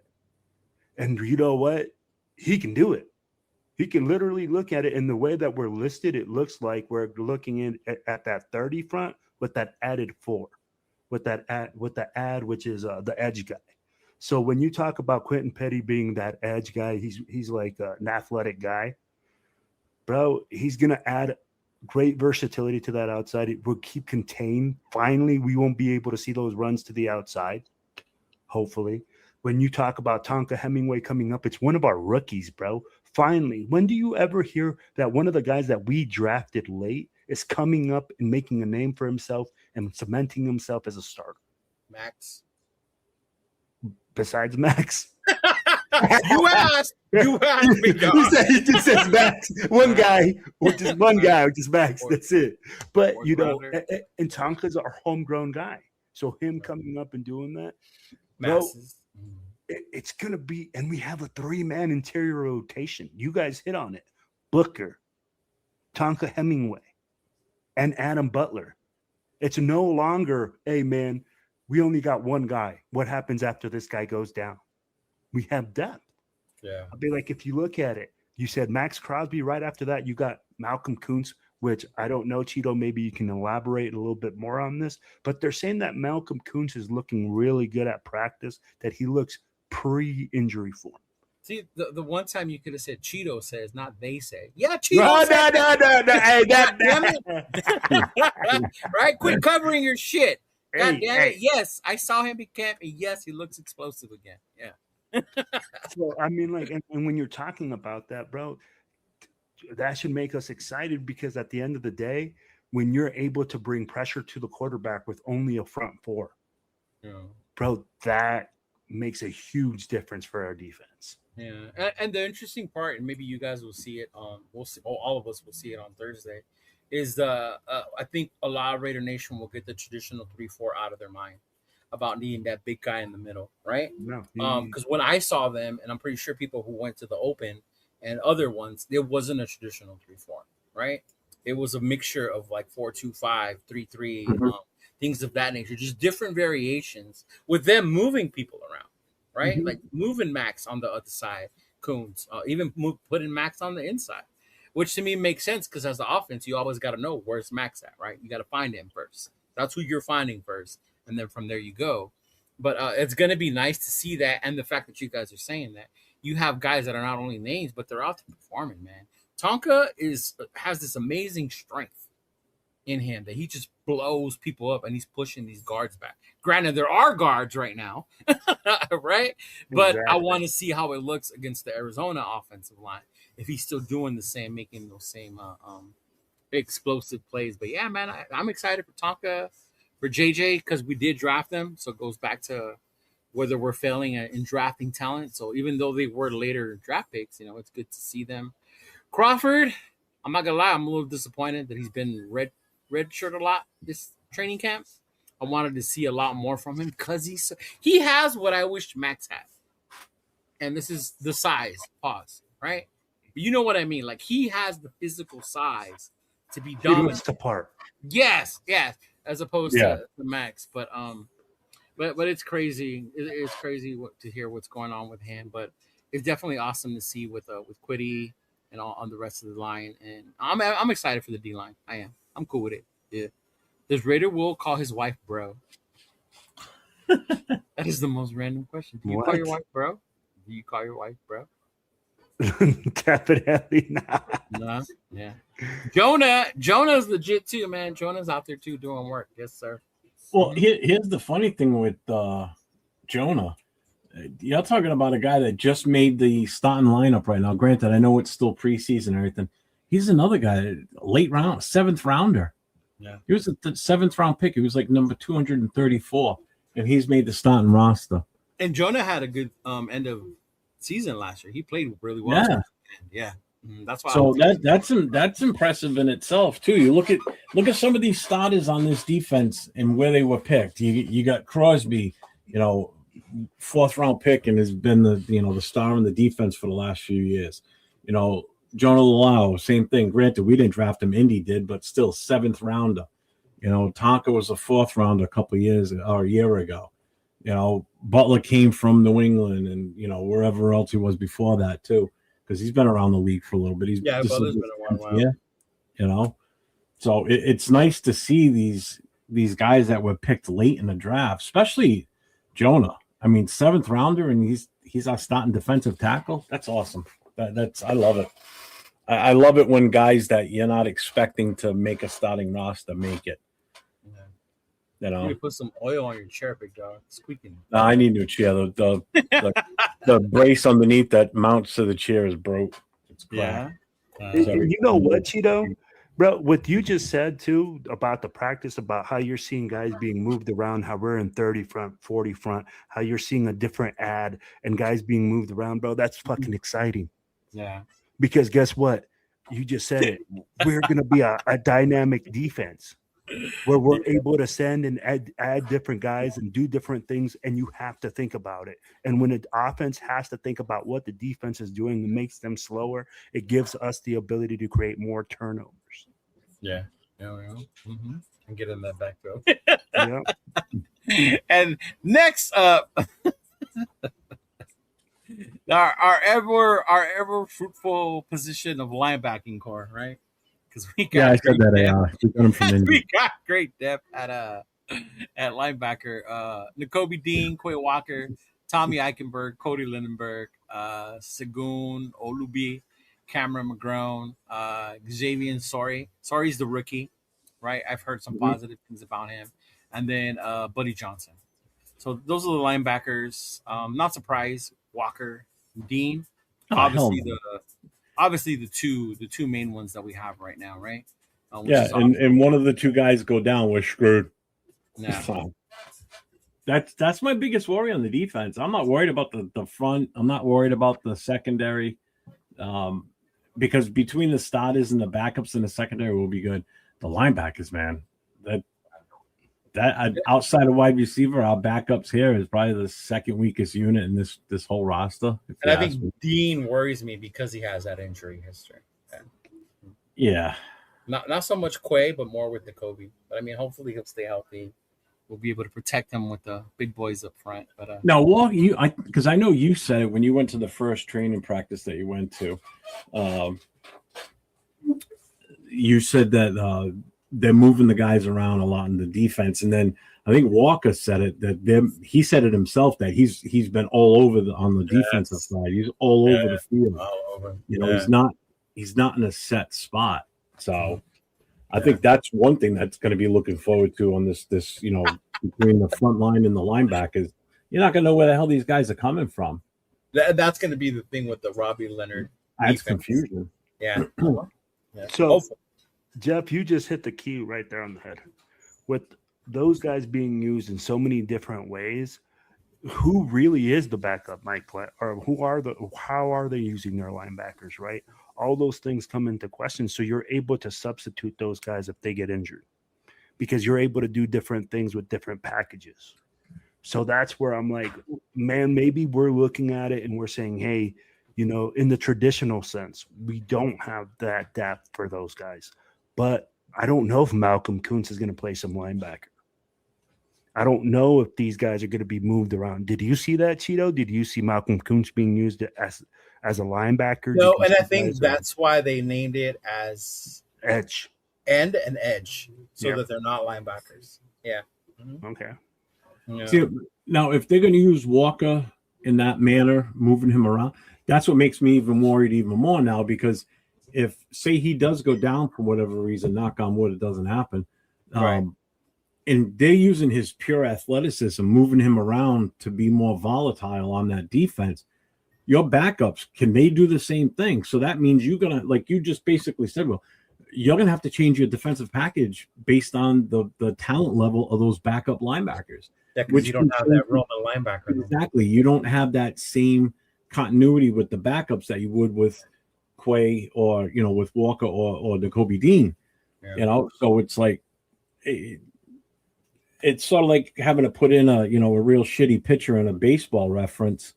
You have to adjust how you what you're going to do the rest of the game. You take one of those two guys out of the equation, you got to put one of the Bergs. Yeah. They're not probably going to have the same athleticism as those two. There's just the physical builds are totally different. Their playability as well. Yeah. So, and they've got experience starting. The other guys really don't. They got very minimal. Yeah. Experience counts a lot. 100%, especially the green dot. Especially, and they both came from winning organizations. So that's the good thing. We brought in a lot of guys that have been winners on other teams. So and play together in college. Yeah, and that's the other thing too. So they're bringing that winning culture, which is, Kubiak's starting this culture change. Well, what better way to do it than to bring in veterans that are experienced in winning? Yeah. Dean won in Philly, and Walker won in Green Bay. Not a Super Bowl, but they won games. They weren't bottom of the barrel like we are. Yeah, that's definitely the worrisome position, right? Our lack of depth. Oh, hell yeah. Our lack of depth at linebacker. But secondly is secondary, right? Young, new, hungry secondary. We got Eric Stokes returning, emerging rookie from previous, Darian Porter, Teron Johnson, the veteran we traded for. Isaiah Palomalo seems to have been coming back to form in this new defensive scheme, getting away from Pete Carroll's cover 3 bullshit. Jeremy Chin. And then behind them, we got DCAM, Hezekiah Masses, the big name out of camp, right? The one everybody keeps hearing, Masses. Greedy Vance seems like backing up Teron Johnson in the slot. Traydon Stukes, not starting. Second round pick, not starting. Behind Isaiah, Dalton Johnson, another rookie. And then the coveted Jermon McCoy on there as well. Who's the other one we got? Caleb Offord, Chigozie Anuisim is another one. Devin Perkins, Tristan McCollum, and Devin Lafayette, right? Very young secondary, but to me, I think it's very promising secondary, right? Based on what I've seen, what we've heard, the improvement of Porter, the emergence of Masses, right? DCAM is a little mixed because you haven't heard anything good, but you also haven't heard anything bad, which is a good thing, right? Which is a good thing. So, I mean, there's that. Teron Johnson, obviously, and then obviously the speculation with Stukes. Why is he not starting over Isaiah? But I mean, what are your guys' thoughts? How you feeling when you see that secondary? Good, Will. Shit, man! About fucking time we got some guys in there that actually looking like they're doing the job. But I'm going to tell you guys something. Here's my biggest concern. And we keep hearing these things about training camp, etc. Bro, is it that our receivers are that bad? That our corners are looking that good? That Eric Stokes is looking like he has sticky coverage all over the field? Mm-hmm. What's up, Golf Finger? So those are the kind of things you're looking at, right? So you're kind of right now. I think our defensive backs, while you're excited because you hear all this young talent, you're still kind of like up in the air with it. Because are they able to handle it? Are they able to handle a number one receiver? What happens when Justin Jefferson comes to town? There ain't that many corners in the league that can cover Justin Jefferson. Right? Yeah, but we don't play the Vikings, so we don't. Or what happens when freaking Waddle shows up with Denver? He'll be injured by then. I'm not worried about it. But I'm just saying, when a guy that's a legitimate number one, and they have a tandem. What happens then? Are we able to cover those guys, or are we just going to implode? What's up, Tokyo? And I want to see the development, and it's exciting for me because what you see is this: Stukes. People go like, "Oh, he's not in the starting rotation." Okay, he's earning his way. At least he's in the with the second team. He went from third team to second team in 10 days. And from what people are saying is that, hey, this coaching staff is really taking it slow with the rookies. They're slowly feeding them. they're really taking care of them and like babying them a little bit, which Ooh, I'm I don't know if I like that. I know what you. It's probably the wrong thing to say, but I'm like at least taking it slow with them and helping them grow instead of just feeding them all at the same time. You're putting a little and a little on their plate, and you keep building them up. Which to me, I don't know. I'll be like, but that's what I heard. I heard that hey, they're keeping it like real good with these guys. They're keeping it from freak. I've heard it from Q buyers that hey, they're slowly bringing them along. Yeah, and that's something that's key. You can't just sometimes, and everybody wants it to be like these guys just automatically know everything. Bro, everybody learns differently. No, it's a big transition. And Porter, this is only his like third year in his career playing corner, because he only played it in college for like 1 year. Yeah, and they're saying that he was a safety. He's a converted safety. So that's a huge changeover for him. So I like that we're taking it slow with these guys. I like that we're freaking taking these rookies and not just giving them a position. Not just saying, hey, you're the second pick, you're an automatic starter. Not to interrupt you, but we have breaking news from training camp. Breaking news from training camp, bro, because our boy Hummer was at open practice today. He said Mendoza looked better than AOC. Mendoza had a good pass over the middle that popped up out of the receiver's hands. I did not see which wide receiver, and the DB got the INT. Hey, thank you, brother. Thank you for sharing that today. Thank you. And I'm glad you said it popped out of the wide receiver's hand. So what you're saying is Mendoza threw an interception. See, and that's what I was going to get at, because you're going to hear that Mendoza threw an interception. Well, that's what's going to show up on the stat line if it was a game. I mean, seriously, that's why I hate that stat. Or people's titles, right? Mendoza throws interception at camp, and then you got to click on that's the thing. That's what I hate about interceptions counting for certain shit like that. If the quarterback throws it and it doesn't touch anybody from his own team and it goes right into a defender, fine, interception. You screwed up. But if he throws it and the receiver bobbles it and it gets caught by the defender, how is that the quarterback's fault? He put the ball in the guy's hands. He just couldn't grip it. But that's an interception that counts against the quarterback. That's the one thing I hate about that stat. And people will always call it, well, he had X amount of interceptions. Go back and look and see what those interceptions were, though. Were they tipped passes? Was it thrown directly into the defender? Yes. Well, okay, though. That counts towards the quarterback. As far as Will, what he said about the corners secondary, I agree. And it's something that came up when I was on the show with him and Matt last week. Matt hit it right on the head. He had that bad take on the depth at linebacker, and then he turned around and he said what basically Will just said. And he caught me on that one. I'm like, God damn, I didn't even freaking think of that.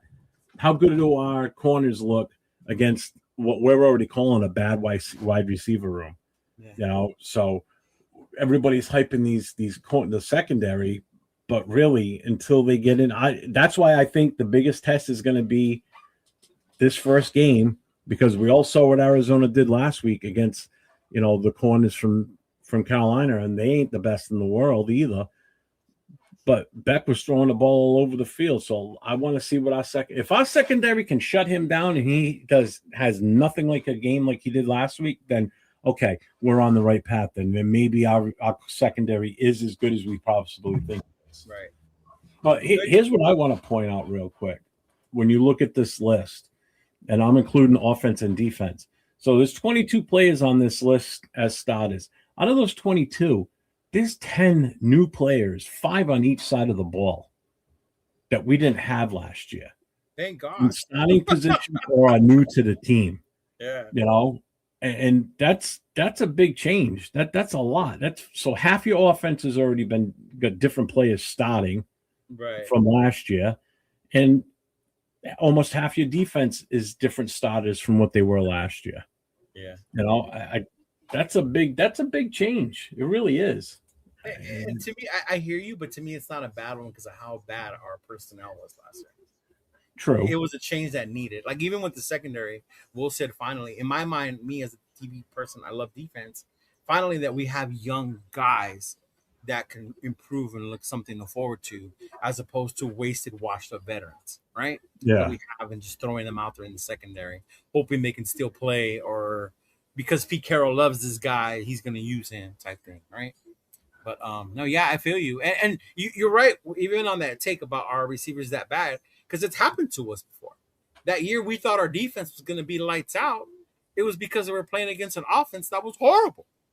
Mm-hmm. So of course they were going to look amazing in camp, right, and all that, right? But when it came to other teams, like they weren't as elite as we thought they were going to be, because our offense was that bad. Oh. But Amr said AFC was still overthrowing the long ball. A couple of times it would have been tackled up deep in the backfield. He never saw the defenders coming. Yeah.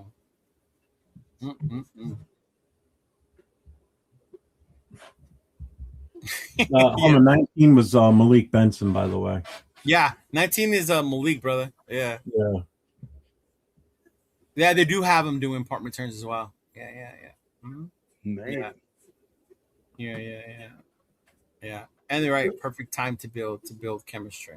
Let me ask you guys this. Do you guys think Malik Benson being a punt returner or being a specialist like that really puts Dylan Labe on the bubble? I'll be like, does that make him more expendable? No, because it shows Malik Benson's on punt return, not on kick. Labe's on kick. Yeah. So it's Trey Tucker as the number one on both kick return and punt. Labe's the backup or the second kick returner. And McCoy's out there on punts. Gerard McCoy's out there as well for the punt returns. Yeah, I did see Gerard McCoy out there catching some punts. Yep. And of course, to finish up and wrap up with special teams, our boy AJ Cole shining like the star that he is of this team. Best player, MVP. Yep. Every year. AJ Cole out there still with them. Beautiful locks, that hair, kicking the ball, right? Just doing it. Yeah. Mm-hmm. But been out I'm trying to catch Matt Gay still their primary kicker. Yeah. When I talked to 805 and them about what they saw the Tokyo Toe miss a lot of kicks. I saw him miss a lot of kicks. I don't know if it's a confidence thing because the distance was there, but the Matt Gay or Tokyo? Tokyo. Matsuzawa. Yeah. Mm-hmm. Yeah. So we'll see. We'll see how that goes. Right, we're gonna be missing Daniel Carlson, unfortunately. So my algorithm is starting to clean itself up, if you will, right? And I started watching these videos of players that used to play in the NFL, right? And then their experience, some of them Raiders. And there's one kid out of LSU who was an amazing kicker, and I remember him now. And he's trying to get a tryout with other teams, right? So he shows videos. I'm trying to get in contact with him. Maybe we can get him on one of our shows, Jeff. But just to hear his story, like what it's like trying to be a kicker. Because even right now, he's saying, like, I wish Carlson was here, right? So what does the team do if you're seeing the guy you signed isn't cutting it? Maybe he needs more work. And then the veteran you brought in doesn't look so well either, right? Obviously, you don't want to lose games because you don't have a field goal kicker. That should be something that's automatic, right? Which is why we glorify Janikowski, why our kickers have always been to us, because even through it all, we could always kick field goals. Right? We could always count on that, right? Like, yeah. But yeah, see, Tokyo Toe and Gay, they had a bad night. See?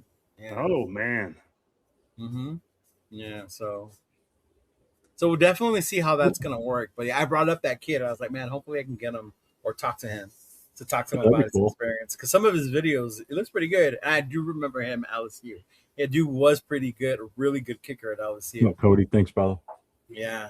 Mm-hmm. Who do they? I can't really see it that well on the screen. Who do they have as the long snapper? Is it the rookie or Ward? Who? Let me check for you. Long snapper is Ward. It is, okay. Yeah. Because our lads has the rookie. And then Tyler Duzanski is the backup. Yeah, Duzanski, Tyler, yeah. And then right now we only have two kickers, Matt Gay and Kenzai Matsuwa. Just going back to the defense real quick, when you look at the corners and the safeties, I just love the fact that when you look at the immediate backups for the four starters, they're all rookies. You got McCoy, Dalton Johnson, you got Traden Stukes, you got Massis. So, you know, that they made that much of an impact that they've become the premier, the primary back. And guys that are back up after them, the third level guys, are guys that have played on other teams. You got Tristan McCullum's from with Philly. Chigozie was with Arizona. Lafayette obviously was a draft pick, and DeCamarion obviously was our pick too. But it's just cool to see that that's how much of an impact these 4 rookies made that we just drafted back in May, that they're where they are on this roster, and they're making noise. So I want to see what these guys do in this game Thursday. Look at that. No way Isaiah Polamalu beats out Stoops. All right. Ooh, need linebacker depth the most. Yeah, some of these replies are crazy. What's up, Ryan? I see you, brother. Benson's gonna take his job. Yeah, but I mean that's the depth chart. That's the depth chart. Okay. No really big surprises, right? I think. Hey, what up, Kev? What's going on, brother? What's up? Yeah. I think the one, not really a surprise, but it's cool to see Tonka making the starting. And I feel you on that one. Yeah. I like that, because you know what? That tells us that, all right, maybe that was a draft pick last year that they got right. And now that we've got a better set of coaches, and I mean, again, it's Robbie Leonard was with these guys last year, so he knows what some of these guys were capable of. Yeah. So I guess that's one positive for Leonard staying here and being promoted to defensive coordinator. Yeah. Yeah, you're absolutely right, Jeff. Him having knowledge of the players is a definitely benefit, because when you come in and you don't have any idea of what these players can do, you're behind the Powerball. And for your whole coaching staff to be behind the Powerball, it's nice to have a mixture of guys that have been there, that know the players, that can be like, hey man, this guy has a really good ability to do this, this, and this. Yeah, I can really see the defense doing this, this, and this. And that's probably how he sold Kubiak. He said, hey, man, I've been here. I know what I'm doing. I know what I see in these guys, and I know the ability that they have. Well, yeah, and that's just it. If Leonard wasn't here and none of the other carryovers from any of the defensive coaches at all, they would have to rely 100% on game film and practice film. That's it.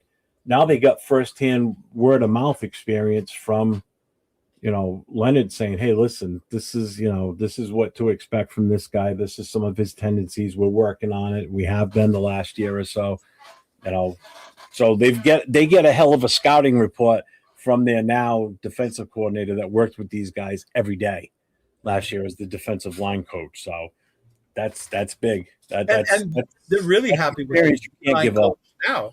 They like their D-line coach now. Yeah. Travis they really like him too. Yeah. What's up, Matt? What's up, Matt? Hey, what's going on, Matt? What's going on? He said, what, live from Nate? 5 impressions of practice? Oh, Nate's not here, bro. Yeah. I'm like, we're gonna have to wait for that one. He's probably a little toasty. He's with 805 of them, so we'll definitely see. Oh, that's why 805's not in the chat tonight. Oh, bro, yeah, that's why they're not in the chat. They're enjoying themselves today. It was them, Raider Fools, Chris. Yeah, they're having a blast. Yeah. Oh, that'd be cool too. I'll get to meet up with Raider Fools. Yeah, I was gonna say you get to meet Chris as well. Yeah. Yeah. Yeah, you get to meet Chris as well. There's a lot of guys I can't wait to meet. Like D Menace is going to be out there. Raider Ryan. It's so many. Rorschach, I already talked to him. He won't be making it down. I actually spent an hour and 10 minutes on the phone with him this morning. He called me up. I can't talk with someone on the phone that long no more. Yeah. It's old school. Yeah, it's very old school. I'd rather talk. Could you imagine texting for an hour? I get to the point where I'm like, screw that. No. Yeah. No. Yeah. Yeah. I see the phone and I'm like, fuck, your phone. shit. Hold up. Oh shit! I was on the phone with Rorschach and Mike called me from Movement of Black. I had to just send him a message. I'll call you back. Oh, Mike, yeah. Yeah. Yeah, see, I talked to Mike. We don't stay on the phone that long, but we say what's up to him. Yeah. Yeah, I called him back. I talked to Mike maybe every other day or so. I talked to him a lot. Yeah. Yeah, it's funny. I've only known him for a little over a year. Yeah, Just because he put me in touch. He put him in touch with me when the whole New England thing came out. Yeah, it did. Well, I think that's the other exciting thing for me too, is the fact that this is back-to-back seasons. I get to go to the first game of the NFL season. We did it last year in New England. Now we're getting to do it this year too. Yeah, that's true.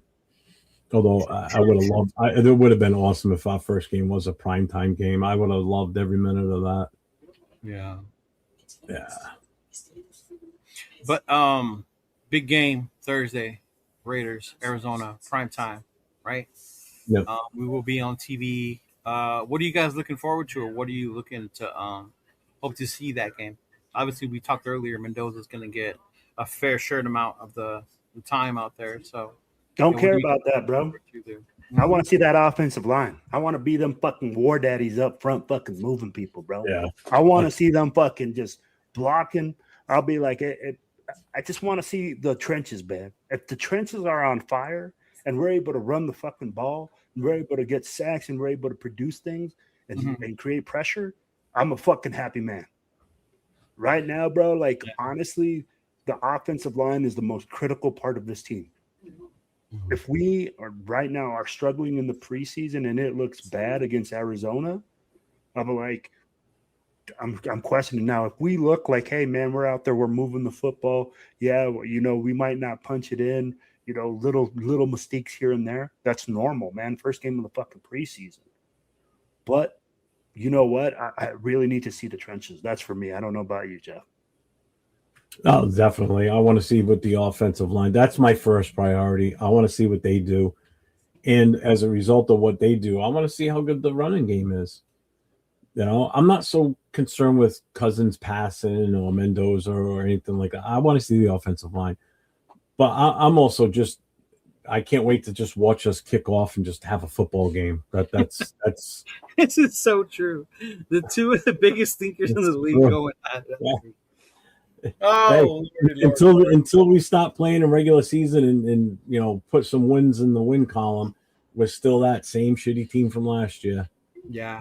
Until we get past 3 wins, we're still no better than last year's team. So as long as everybody's okay with that, that's what people need to come to grips with. We're still no better than last year right now. On paper, we look awesome. Yeah, every team does this year. The hope is good. Hopium's full. Hopium is full everywhere. Yeah. Yeah, I'm just like football's back. I can't. Yeah, wait. I know. If I was a Charger fan, my Hopium would be like at a full meter if I was a Charger fan. The hope. But then at the end of the day, you know what they are, right? You know what happens when they get to the playoffs. He said the hope. He's like, my hope meter's full right now at the preseason. It would be, but that's to Jeff's point. Like a lot of that comes up. Like you get that hope. What's up, Rafa? What's up, Rafa? Yeah. What up, Raf? Happy belated birthday to you, brother. Happy belated birthday. Yeah, happy belated birthday, brother. Feliz cumpleaños, bro. Yeah. The truth it is 3-14 and beyond. Yeah. It's felt like it didn't feel like a long off season. Maybe because we do this bullshit. Yeah, it did. Yeah, it did. It for some reason it seemed longer. Want to wait? Like I want to go already. I want to go. Well, I guess that could be it. I mean, it's only been 70 days since we bought my airline ticket. So yeah, see, she said it's only been 70 days. Oh Well, when she booked my airline, it was 104 days to go, and now we're down to 29, and in about 3 minutes, we'll be down to 28 days. Yeah. So I got a little count. If you can't tell, Jeffrey is excited, bro. Yeah, if you can't, my man said, "Hey, in 3 minutes, it's gonna be 28 days." That's why when I get to LA on Tuesday, it's just gonna be total chill until just gonna just take it easy. I'm not gonna be doing. What time do you get to LA that Tuesday? I fly out of Vegas at 1:30, so I should be there like around 2:30, 2:45 on Tuesday. Right. I'll probably cruise down to LA, pick you up that evening. We'll go grab some food. Shit. Yeah, definitely. Yeah, because Tuesday I don't have a client schedule. Yeah. Yeah, definitely. He said, "Wait, Charger fans are real. They are not actors." So. Shout out to Jeff. He's got a new show on Mondays. He does a show with other fans. I believe they have a Bronco fan, a Charger fan, and they're looking for a Chiefs fan, right? But they're obviously the whole Raider Charger thing. So they went to camp this year. They have one in LA. They normally do. but they had a special one in San Diego. They had a special one in San Diego this year. They're home, right, where they're from. And then a couple of the Charger content creators were sharing that video. Like the Raider fans can no longer say there's only 2 fans because I guess they filled the training facility where they were at or whatever. But yeah, It was one bleacher. right. Oh, Yeah. Yeah, it's not a weekly show. Just it's every 2 weeks. They had one bleacher at a high school field, bro. Yeah, dirt field on top of that. I didn't even ask him where it was at because it might have been at Montezuma Field. And Montezuma is where the Chargers used to play, and they tore it down and they made this little like small, like high school college style field for the Aztecs. Yeah. Mm. So that might have been where it was at, and it's not that big. But either way, I mean, yeah. Felt like getting destroyed in Madden, and the next game takes longer than usual to reload. Yeah, shout out to those of you playing Madden. I know the early access or the early preview came out already. I know Nate was playing the other day as well. So, yeah, that was pretty dope. But anything you're looking forward to seeing, though, on Thursday? Because they did say we have a lot of players to evaluate. Obviously, we know there's certain ones that they made the team. They're going to make the 53, right? Yeah. But is there anyone in particular that you're interested in? And I'll go first so you kind of get an idea of what I'm talking about. That you want to see how he does because you want to see him make the 53, right? For me, it's obviously Jackson. I like the kid. I like him. I think he's got great hands. He made great plays last year in that 49er game. So I would love to see him get an opportunity in a not very strong wide receiver room. Right? Like I think this would be the time or the chance for him to make a name for himself. This offseason. So hopefully we'll get to see that kid. Because I'm always, and we joked about it yesterday if they are still in the chat. There's always been preseason heroes, right? And I tell Troy all the time. My favorite preseason hero has always been George Atkinson III. Like that was my dude in the preseason. One, because he went to Notre Dame, but just the fact that I got to see him, like I was always excited to see him in the preseason, and he never really did much in the regular season. But yeah, I guess my little preseason dude is still Shedrick Jackson. That's it. Edgar Sosa said Roman Hemby. Good choice. Good choice. For me, it's Zune. Zune. Again, I love watching the O-line, so I want to see him get some serious playing time in there. Yeah, so I want to see what type of mauler he can be. So I'm curious on that. Jeff likes him big. He likes him chunky, man. Moto. He likes the big guys. All right. How about you, Will? For me, I'm really looking at that defensive backfield, man. Which guy? I really want to see Hezekiah Massis. I want to see what everybody else is seeing, right? Can he cover? I mean, like what happens against Arizona? Like, Marvin Harrison, all this wide receivers that we saw these bad practice takes, right?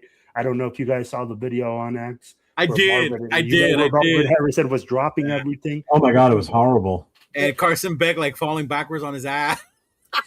and like Jeremiah Love, like making a cut. Hey, Jeremiah Love makes a cut, and he fumbles the ball. Jeremiah Love didn't even play. That wasn't him. That was in the practice clips. Oh, practice clips. Oh no, they were showing even during the. Did he play in the game, Marvin Harrison? No, he didn't play in the game. I don't know if Marvin Harrison played. I know Love didn't. Yeah. No, Love definitely didn't play. No, I don't think Harrison did. Yeah. But then they played well. I mean, that's just it. It's funny. You watch that video of them in training camp, and then you watch the game Thursday, and it's like this can't be the same group of guys I just watched on that film, and now they're out here playing, and they're playing pretty damn good, Yeah. So. Hey, it's pretty hot out there in AZ, man. Maybe that sun was just getting to him that day. When's the first cut? They don't do that no more.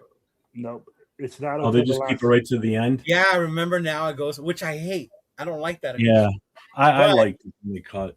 You know why they do that now? And I learned this when I heard Derek Carr show the other day. Because preseason is more for these guys that are trying to make a name for themselves. So they have another opportunity. They're putting plays on film, yeah. Yeah. It's their audition for the next team that's going to pick them up. Yeah. Yeah. So that they extend that, and it makes it more. I guess you get to see these guys longer. Yeah, as opposed to remember before it was like you got to go from 90 to 80 to 70s, and then last week was from like 70 to 53. Like, oh shit. Yeah, that's a big drop from there. That's when Hard Knocks used to be really good because they would show each phase of the coaching. When they call the guy into the head coach's office. Yeah, we got to let you go. Yeah. Grab you as soon as they tell you to grab your playbook, you're like, shit. You're like, it's over. Yeah. Yeah. But you got a couple of people up here. Whamby, Lewis is saying Gerard McCoy. Gerard McCoy is another big one. Big Luck wants McCoy. Yeah. I'd be curious on that one too. Hummers, I've been beating the drum for Meredith. And as a center, he was bad. But at guard, he killed it in 2024. Looked great tonight. I actually caught a signed T-shirt. Oh, you caught one of the signed T-shirts. That's dope, bro. That's awesome. Nice. Yeah, they shoot T-shirt, autographed T-shirts into the crowd. Yeah. Noah got one last year. Yeah. Jeff Zoom looked okay most of tonight, but got beat once that I saw. Mm-hmm. Yeah. From what I heard about Zoom, one is the speed and the strength of NFL players. Yep. So when he gets his strength up and his technique better, then he'll be okay. Yeah. Yeah. That could take a year or two. Yeah. And I mean, like, honestly, with the third round pick, like late third round pick, you're looking at that. You're looking at a guy that's developmental. Hell no, bro. Third round, you better be a starter.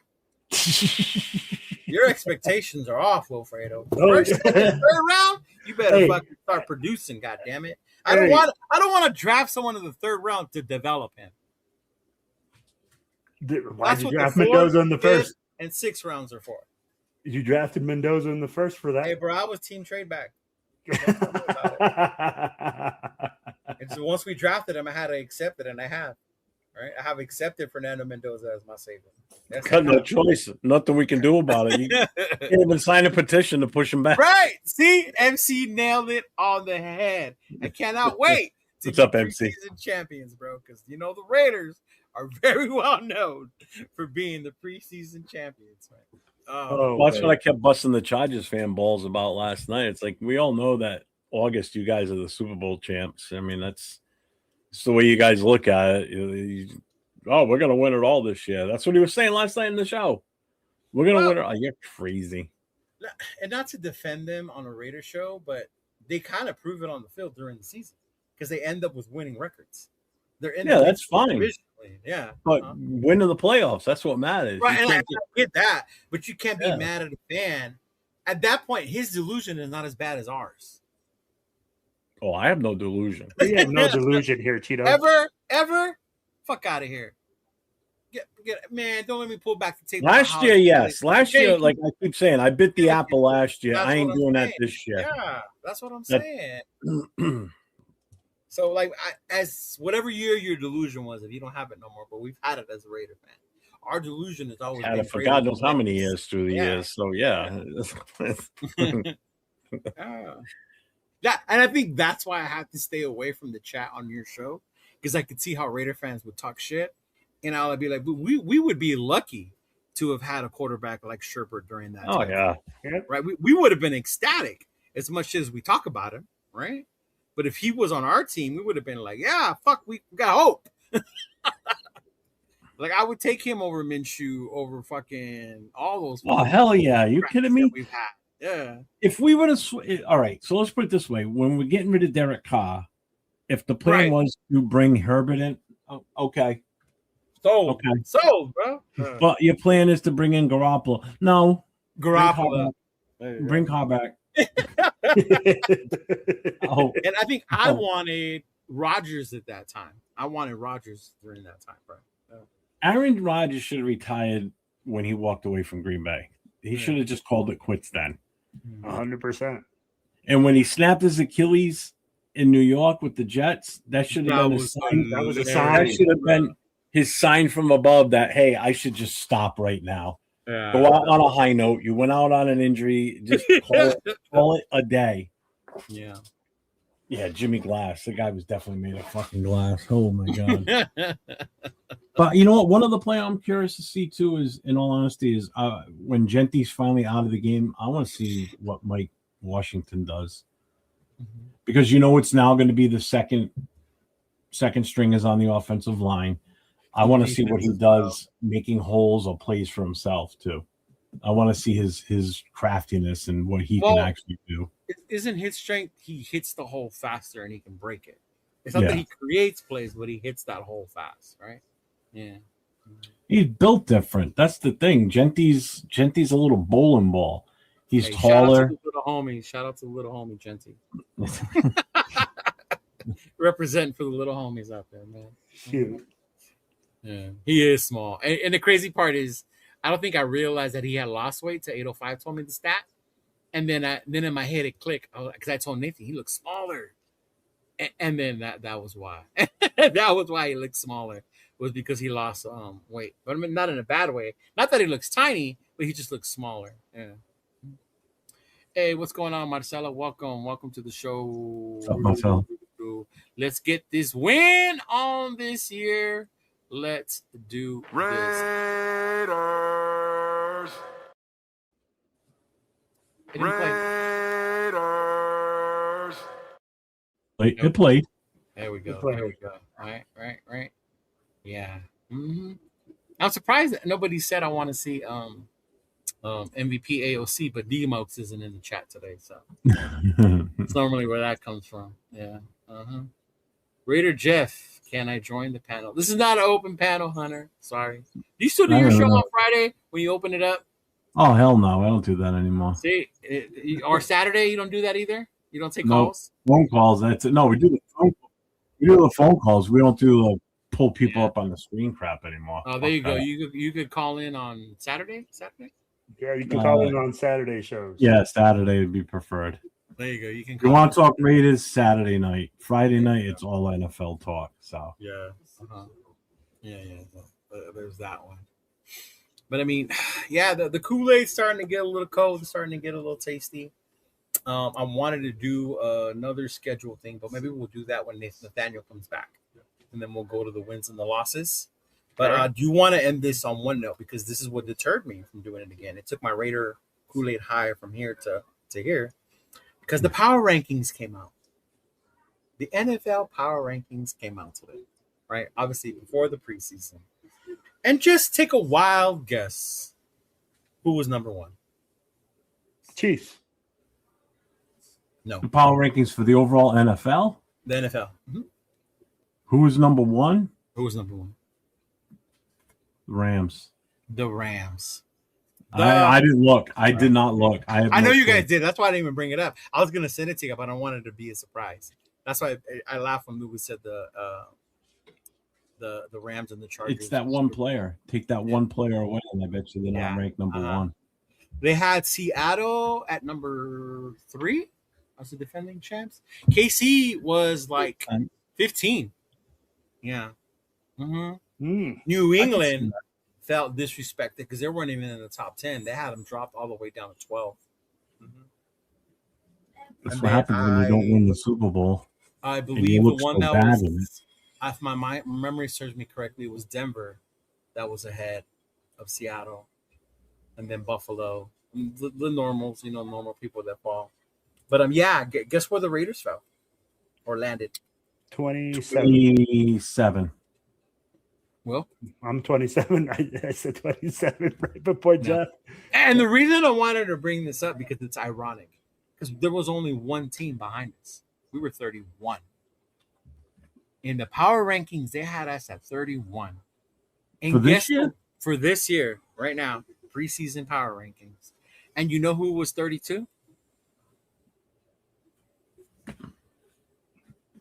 Will, do you have a guess yet?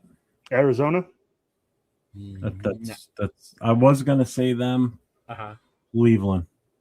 No, Miami. Oh, well, yeah, that would make sense. That would make sense. Mm-hmm. Miami was 31. Yeah, I'm 32. I mean, yeah. So the Raiders landed at 31, bro. 31. Where'd they put the Jets at? They got the Jets ranked higher than us. I could go back to the list. Hold on, let me go back to the list. I just that was just like went off the top of my head. Mm-hmm. But the Jets were down there as well on the bottom with us. Mm-hmm. You know what? I'm fine with them ranking us 31. I don't know about anybody else. I'm fine with it. I don't feel disrespected because we were the dead last worst team last year. We would have been 32 at the end of last season. So why not start at the bottom? I'm fine with that. You know why? Because nobody's going to expect anything. Yeah. So on this season, you're gonna watch us creep up that power ranking board, and people are gonna start to be like, "Oh shit, they're in the top 15. They were start of the season. They were ranked number 31. Holy shit! They just surpassed half the NFL." There's that Kool-Aid. There's that Kool-Aid. That's why I don't mind being ranked dead last or second to last, because you know what? Nobody's expecting anything from us. I'm not expecting anything from us. I'm just ready to watch this season unfold in front of me, and it is what it is this year. And if we play great, that's beautiful. That's icing on the cake. If we play shitty, then okay, it's the 1 year learning curve. We rebuilt everything. Like I just said, we've got 10 different starters on the offense and defense combined between the two. 10 different starters from last year. So that's almost half your roster on the starting offense and defense is completely different from last year. So I love being number 32. I'm absolutely all 31. There we go. I got it. I found it. Yeah, man. The Browns. Big look. How is Miami 32 when they drafted Rodriguez? All right. Let's see. So we want to go from 1 to 32 or 32 up? Go from 32 back, yeah. Okay. All right. 32 is the Miami Dolphins. 31, the Las Vegas Raiders. All right. 30 is the New York Jets. 29, the Washington Commanders. Wow. That's shocking to me. Yeah. Especially because how many fans you hear say we can do what the Commanders did that year they went to the conference championship. Now they're 29. Cleveland, 28. New York Football Giants, 27. Really? The New York Football Giants, yeah.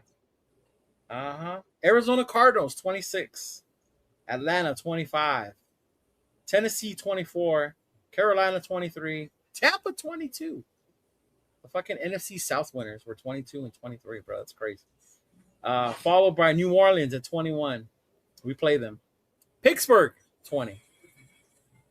I thought they would have been lower. I don't see them being successful without Tomlin.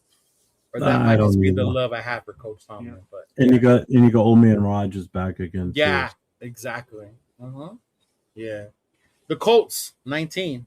That I don't agree with. Yeah, Daniel Jones should be coming back. A healthy Jonathan Taylor, Michael Pittman. Yeah. And a happy Jonathan Taylor because they just extended him. So they gave him a hell of a pay. Number 18. And they just announced their starting quarterback, and it's Kyler Murray, Minnesota Vikings. Yeah, I saw that today. Yeah. Shout out to the little homies. Kyler Murray. Let's go, baby. Chargers, 17. Really? Yes. Okay. Yes. Niners, 16. So 49ers, if you're in the house. You guys have a bajillion injuries, but they still have you ranked in the middle back. Because for some reason, they still win. Yeah, you ain't lying. Some reason they still fucking win somehow, or one way or another. The Chiefs are 15. Lions are 14. Green Bay, 13. New England, 12. Dallas Cowboys, 11. Damn. We them boys. It's their year this year. Remember that. Dallas Cowboys. And they just paid their big defensive tackle, right? Yep. They just paid Big Q. Quentin Williams. Yep. Yeah. They just paid him. They paid him the money they were not going to give Micah. Number 10, top 10. Are you ready? The top 10 teams. Sure. Number 10, Chicago Bears. Number 9, and we play them in the preseason, Houston Texans. Legit. Number 8, Cincinnati Bengals, Joe Burrow. I'm surprised at that one. Joe Burrow and Jamar. It has it like highlighted Joe Burrow and Jamar Chase.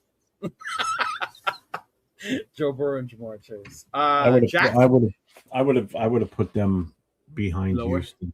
Yeah. Yeah. Jacksonville, number 7. They had a good year last year. They were a quiet one. Yeah. Yeah, that could be a dangerous team. Number 6, Max Crosby's former team, the Baltimore Ravens. Yes. Will Max Crosby regret coming back to Las Vegas? How many Yes. sacks is he going to get against Baltimore this year when they play them? He's gonna go Yeah. off, bro. He's gonna go off. What the hell, man? To even ask that question, come on. Yes, Bears over Panthers, Texans over Patriots. Yes. There was that Diana never seen the effect. Yeah, where were we? Number 5, Buffalo. Which Okay. I know you were praising their stadium. They made a lot of fuck ups in that stadium. I don't know if you After the fact, I heard people talking about it. Yeah. Did you see the views from some of the seats? Yes, bro. It's like this. You can whoa. I'm gonna sit like this to look out the. There's even one where you can't see like this side of the field. You can only see like half the end zone. Hell no. Like, oh my god. I mean, and then in today's day and age, you pay $2 billion for a stadium, and you got obstructed views. Get the Right. hell out of here. and if you're gonna do that, give me a big screen to look up to. Right? He Give me said, a- "Give me a big no, their screen's fucking small. It's tiny. I can't get over it. Yeah. Oh, and the people Lord. that pay the most money for their tickets, obviously, other than the club seats, people that pay for the lower level seats, if it rains or snows, you're soaked. You are not going to stay dry. So they should have put a dome over that. I Even thought they if were it's gonna not close small. it. I thought they were I gonna thought that close they it. were. I knew they were never going to put a dome. They already said when they were going to build a new stadium, they were never putting a dome because they want that cold weather element. Oh, they want that home field advantage because it would be Yeah. home field. Yeah, it's But the still- roof does have heating elements in it, so it will melt the snow off. so it wouldn't be as bad. Yeah, and inside the stadium too, they got a better removal process for the snow too. Oh, okay. But yeah, Buffalo. Number I want 4. to go to the stadium though. I still wouldn't mind. Closet Yeah. Buffalo fan. The Buffalo Bills. Yeah, the Buffalo Bills. Yeah. On number 4, Philadelphia. The Philadelphia Eagles. Yeah, Tanner, the new Buffalo one. Mhm. Number 3, Seattle. Number 2, Denver. Really? What? Wow. That's why I was laughing when I was watching your show. There was a lot of Raider fans talking shit on Denver, and I'm like, I don't know why. We're flexing our muscles because this team was Bo Nix not getting hurt from being in the Super Bowl, and that Super Bowl being a lot more entertaining than what it was. Oh yeah.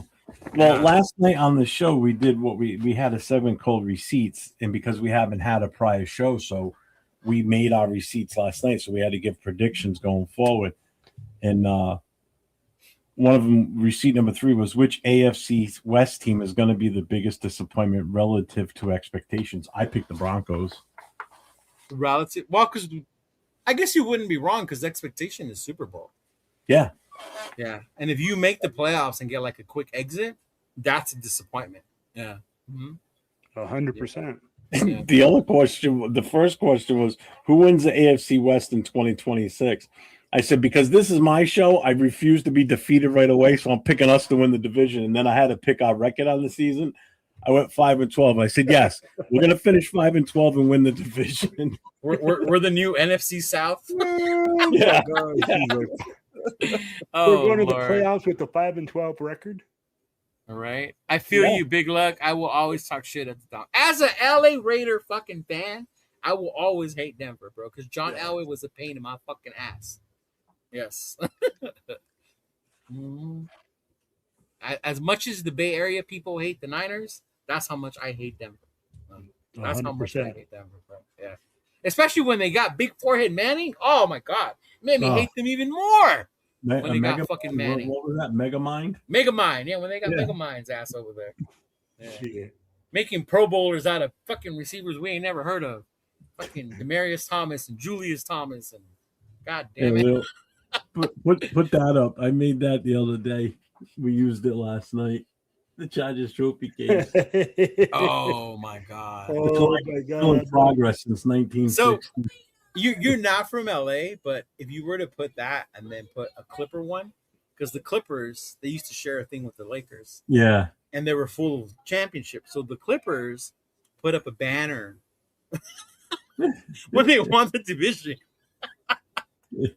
So you should do one like that of them when they won the division. Oh, that's right. That's what you're right. Yes. I should do a Chargers trophy case and an LA Rams trophy case. Yes. That's a good one. I like that. Even the LA Raiders, 1 year. Fuck it. They got one trophy. Still LA. Still got more than the LA Chargers, goddammit. Shit. Oh man. Yeah, that's funny. That's good. Mm-hmm. See, and shows like that are cool. One, if you don't get disrespectful or take it personal. And also if you're open to realize that even though I hate that team, they are good. Right? Yeah. Yeah. Like I hate Denver, but I know they're good. Like, yeah. Oh, we're definitely dead last in our division right now. If you look at it, until otherwise, yeah. I mean, we're still the fourth ranked team in our division. We really are. You know, you're talking. We've got a new head coach. They've got 3 established head coaches. They got 3 established quarterbacks. You know, Denver's got a hell of a defense. I mean, there's so many things going in their favor already. You know, even the Chiefs, even though they're kind of still, we don't know what to expect with them this year. You know, you have no idea what Mahomes is going to be like. We don't know what we're going to be yet. We really don't. You know, you can't judge everything on training camp. No. You can get an idea, but you can't sit here and say, "Oh yeah, we'll beat those 3." Anybody that thinks we're going to walk into the season right now going 3-3 in our division without seeing the actual product on the field in game time situations, you're dementia. You're delusional. And you got dementia. I meant to say delusional, but I was starting to say dementia. Yeah, as much as you might want to hate Bo Nix, whatever that offense moves, they added Waddle. That defense is lights out. That fucking defense is. They got even better. Yeah.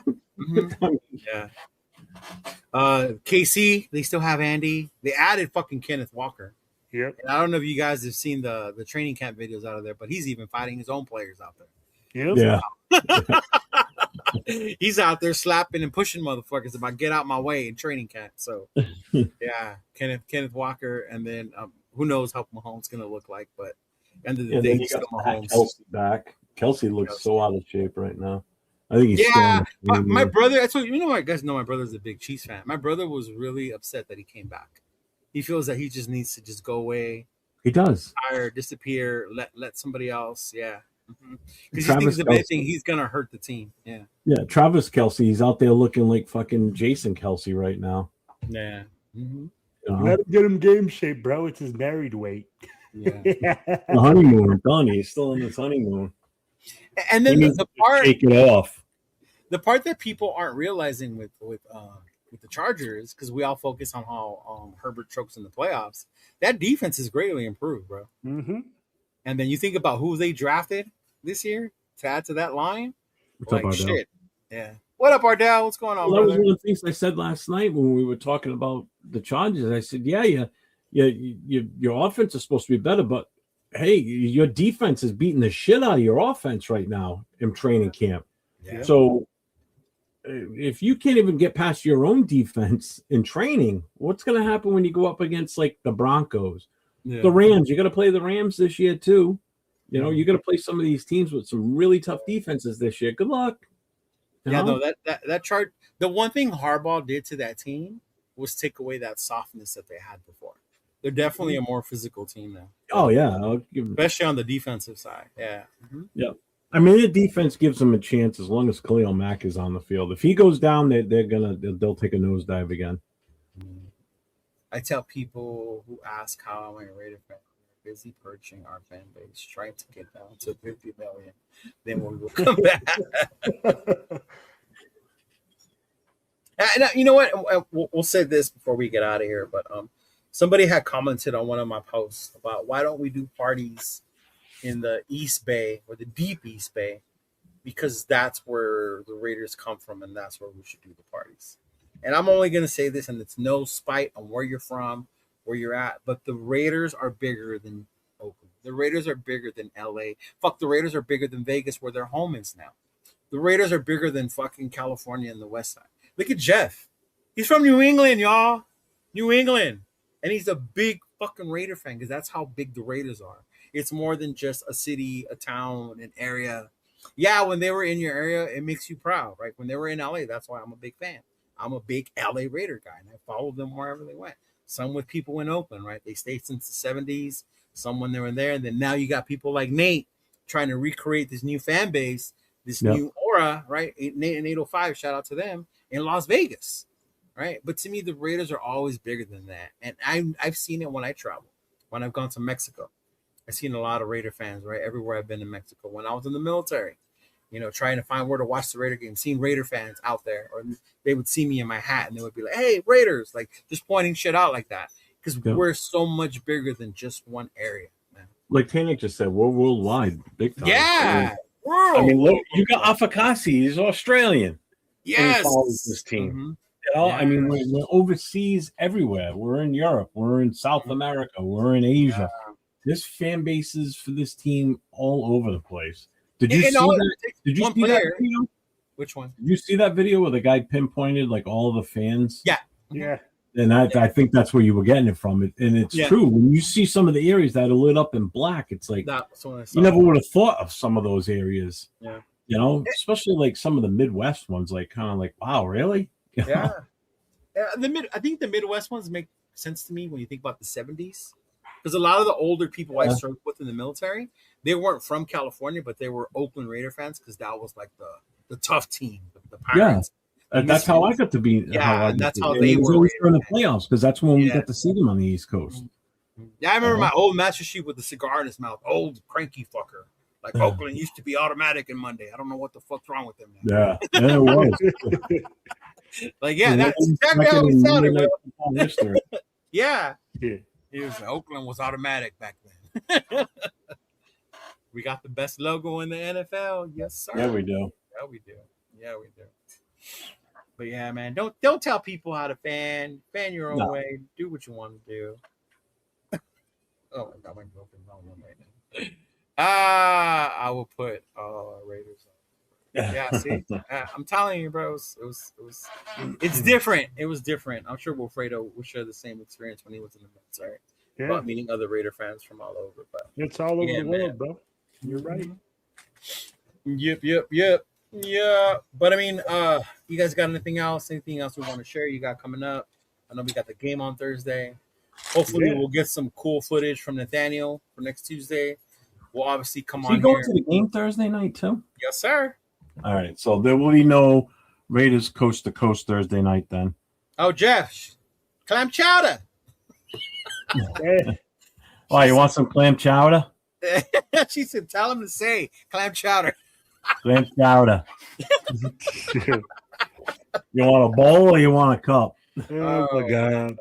Oh, you can get a quart. She's probably gonna tell me to take you to the Fisherman Market. I'm gonna take you to the famous one in LA. We're gonna order food, and she's gonna show you the clam chowder and wait for you to say it. Oh my God! Yeah. The only thing I got coming up right now is tomorrow night I'm going to be guest hosting again on the cage match. I'm going to be filling in for Asylum probably for a few more weeks yet. She's in the chat now. I can see her. Yeah. I'll be filling in for Asylum for a few more weeks until I go to LA and Vegas. Okay.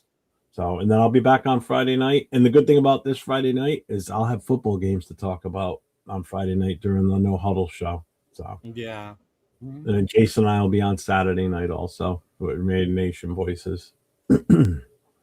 Hey, did I see there's another show called Cover 3 now? Wasn't that the one with Jason and with Chris? Yeah. Cover 3 is who the hell was that? Oh, you're welcome. It's even better when I'm in person, so as Will, he lived the life in New England for a week, listening to everybody on here talk. It's great. It's interesting. Is the cover? Is that the one with Graf? The Cover 3 one? I thought I saw another one like that. Right? Yeah, I think that's yeah. Or is it or Cover 2 or something? I don't know, but I know Raider Nation, Jason, Christopher Raiders, and Chewy were the Cover 3. They were doing a Cover 3. Yeah. So, and they've been doing that for a lot longer because this one just started, I think. Yeah, I saw that. Chris and Jason have been doing this for over a year. Okay. Oh, the Cover 4. Oh, it's Cover 4. Yeah. Yeah, I don't know. That's the new show, I guess. But yeah, to Jeff's point, we'll have football to talk about. Y'all tune in Monday. Monday's my new day off now. Apparently, I wasn't supposed to work this past Monday, and I did anyway. So I'll be off Monday. So you'll see me with Rundown Monday at 12 for the State of the Nation. Yeah. Mm-hmm. Now you guys were on last night with the Pro podcast. Huh? Yeah, because they switched my schedule. I have clients now Wednesday and Thursday. Wednesday, Thursday, Saturday. Oh. Yeah, so now I had to switch back to Monday because I do this with you on Tuesday. Yeah. Mm-hmm. There you go. Cover 4 is wasted in them. That's what. That's what I thought. All right. Okay. So it is. It is a different name then. It's cover 4 and cover 3 is Jason. Yeah. Raider Nation, Jason, Christopher Raiders, and Chewy. Yeah. And then shout out to my boy Samoan Raider. He's got his other show too with Levi and with them and the Raiders. It was cool, man, to see my boy TJ out there just behind that gate. Like he's just part of them. Just part of them. Like it's cool to see him. Like I saw the video he did, which had me cracking up, telling every Raider player that he saw, "You're my favorite." And some of them were like, "Nah, for real." And then like the other one would catch him saying it to another one. Like, "Nah, no, I'm not." Like when he Dylan Lobby was like, "Nah, like for real." Like Dylan Lobby, like really, I'm really your favorite player. I need to figure out how AI got on the field last year game day. I need that experience. I think it might have been with Samoa. Mm-hmm. It was Samoa. It was with Samoa. I need to get out on the field. Yeah, I know, right? That'll be it. I may just collapse right there at that point. Well, don't say that. Then Donnie gonna want you to come. Unless she does. You know, I already told her I'm not coming back. Oh Lord, this. Oh shit. Parkies is the best. But I mean, hey, that was it, y'all. Thank you for tuning in. Another week of Most Notorious podcasts. Will, you got anything you want to shout out, announce between now? Oh yeah, man. Like we'll be doing a post game Thursday night with the crew, and then because it ain't us. I'll have the unfiltered crew. I'll be with Primo. We're gonna have Jay Raider. We'll have a couple other the cast members. We'll have Val on there. She'll be on there from Texas. So oh, cool. It'll be nice to see Val. I hadn't seen her in a minute on your show. Yeah, man. She's been busy doing the firefighter thing. She went to the firefighter academy. She graduated the firefighter academy.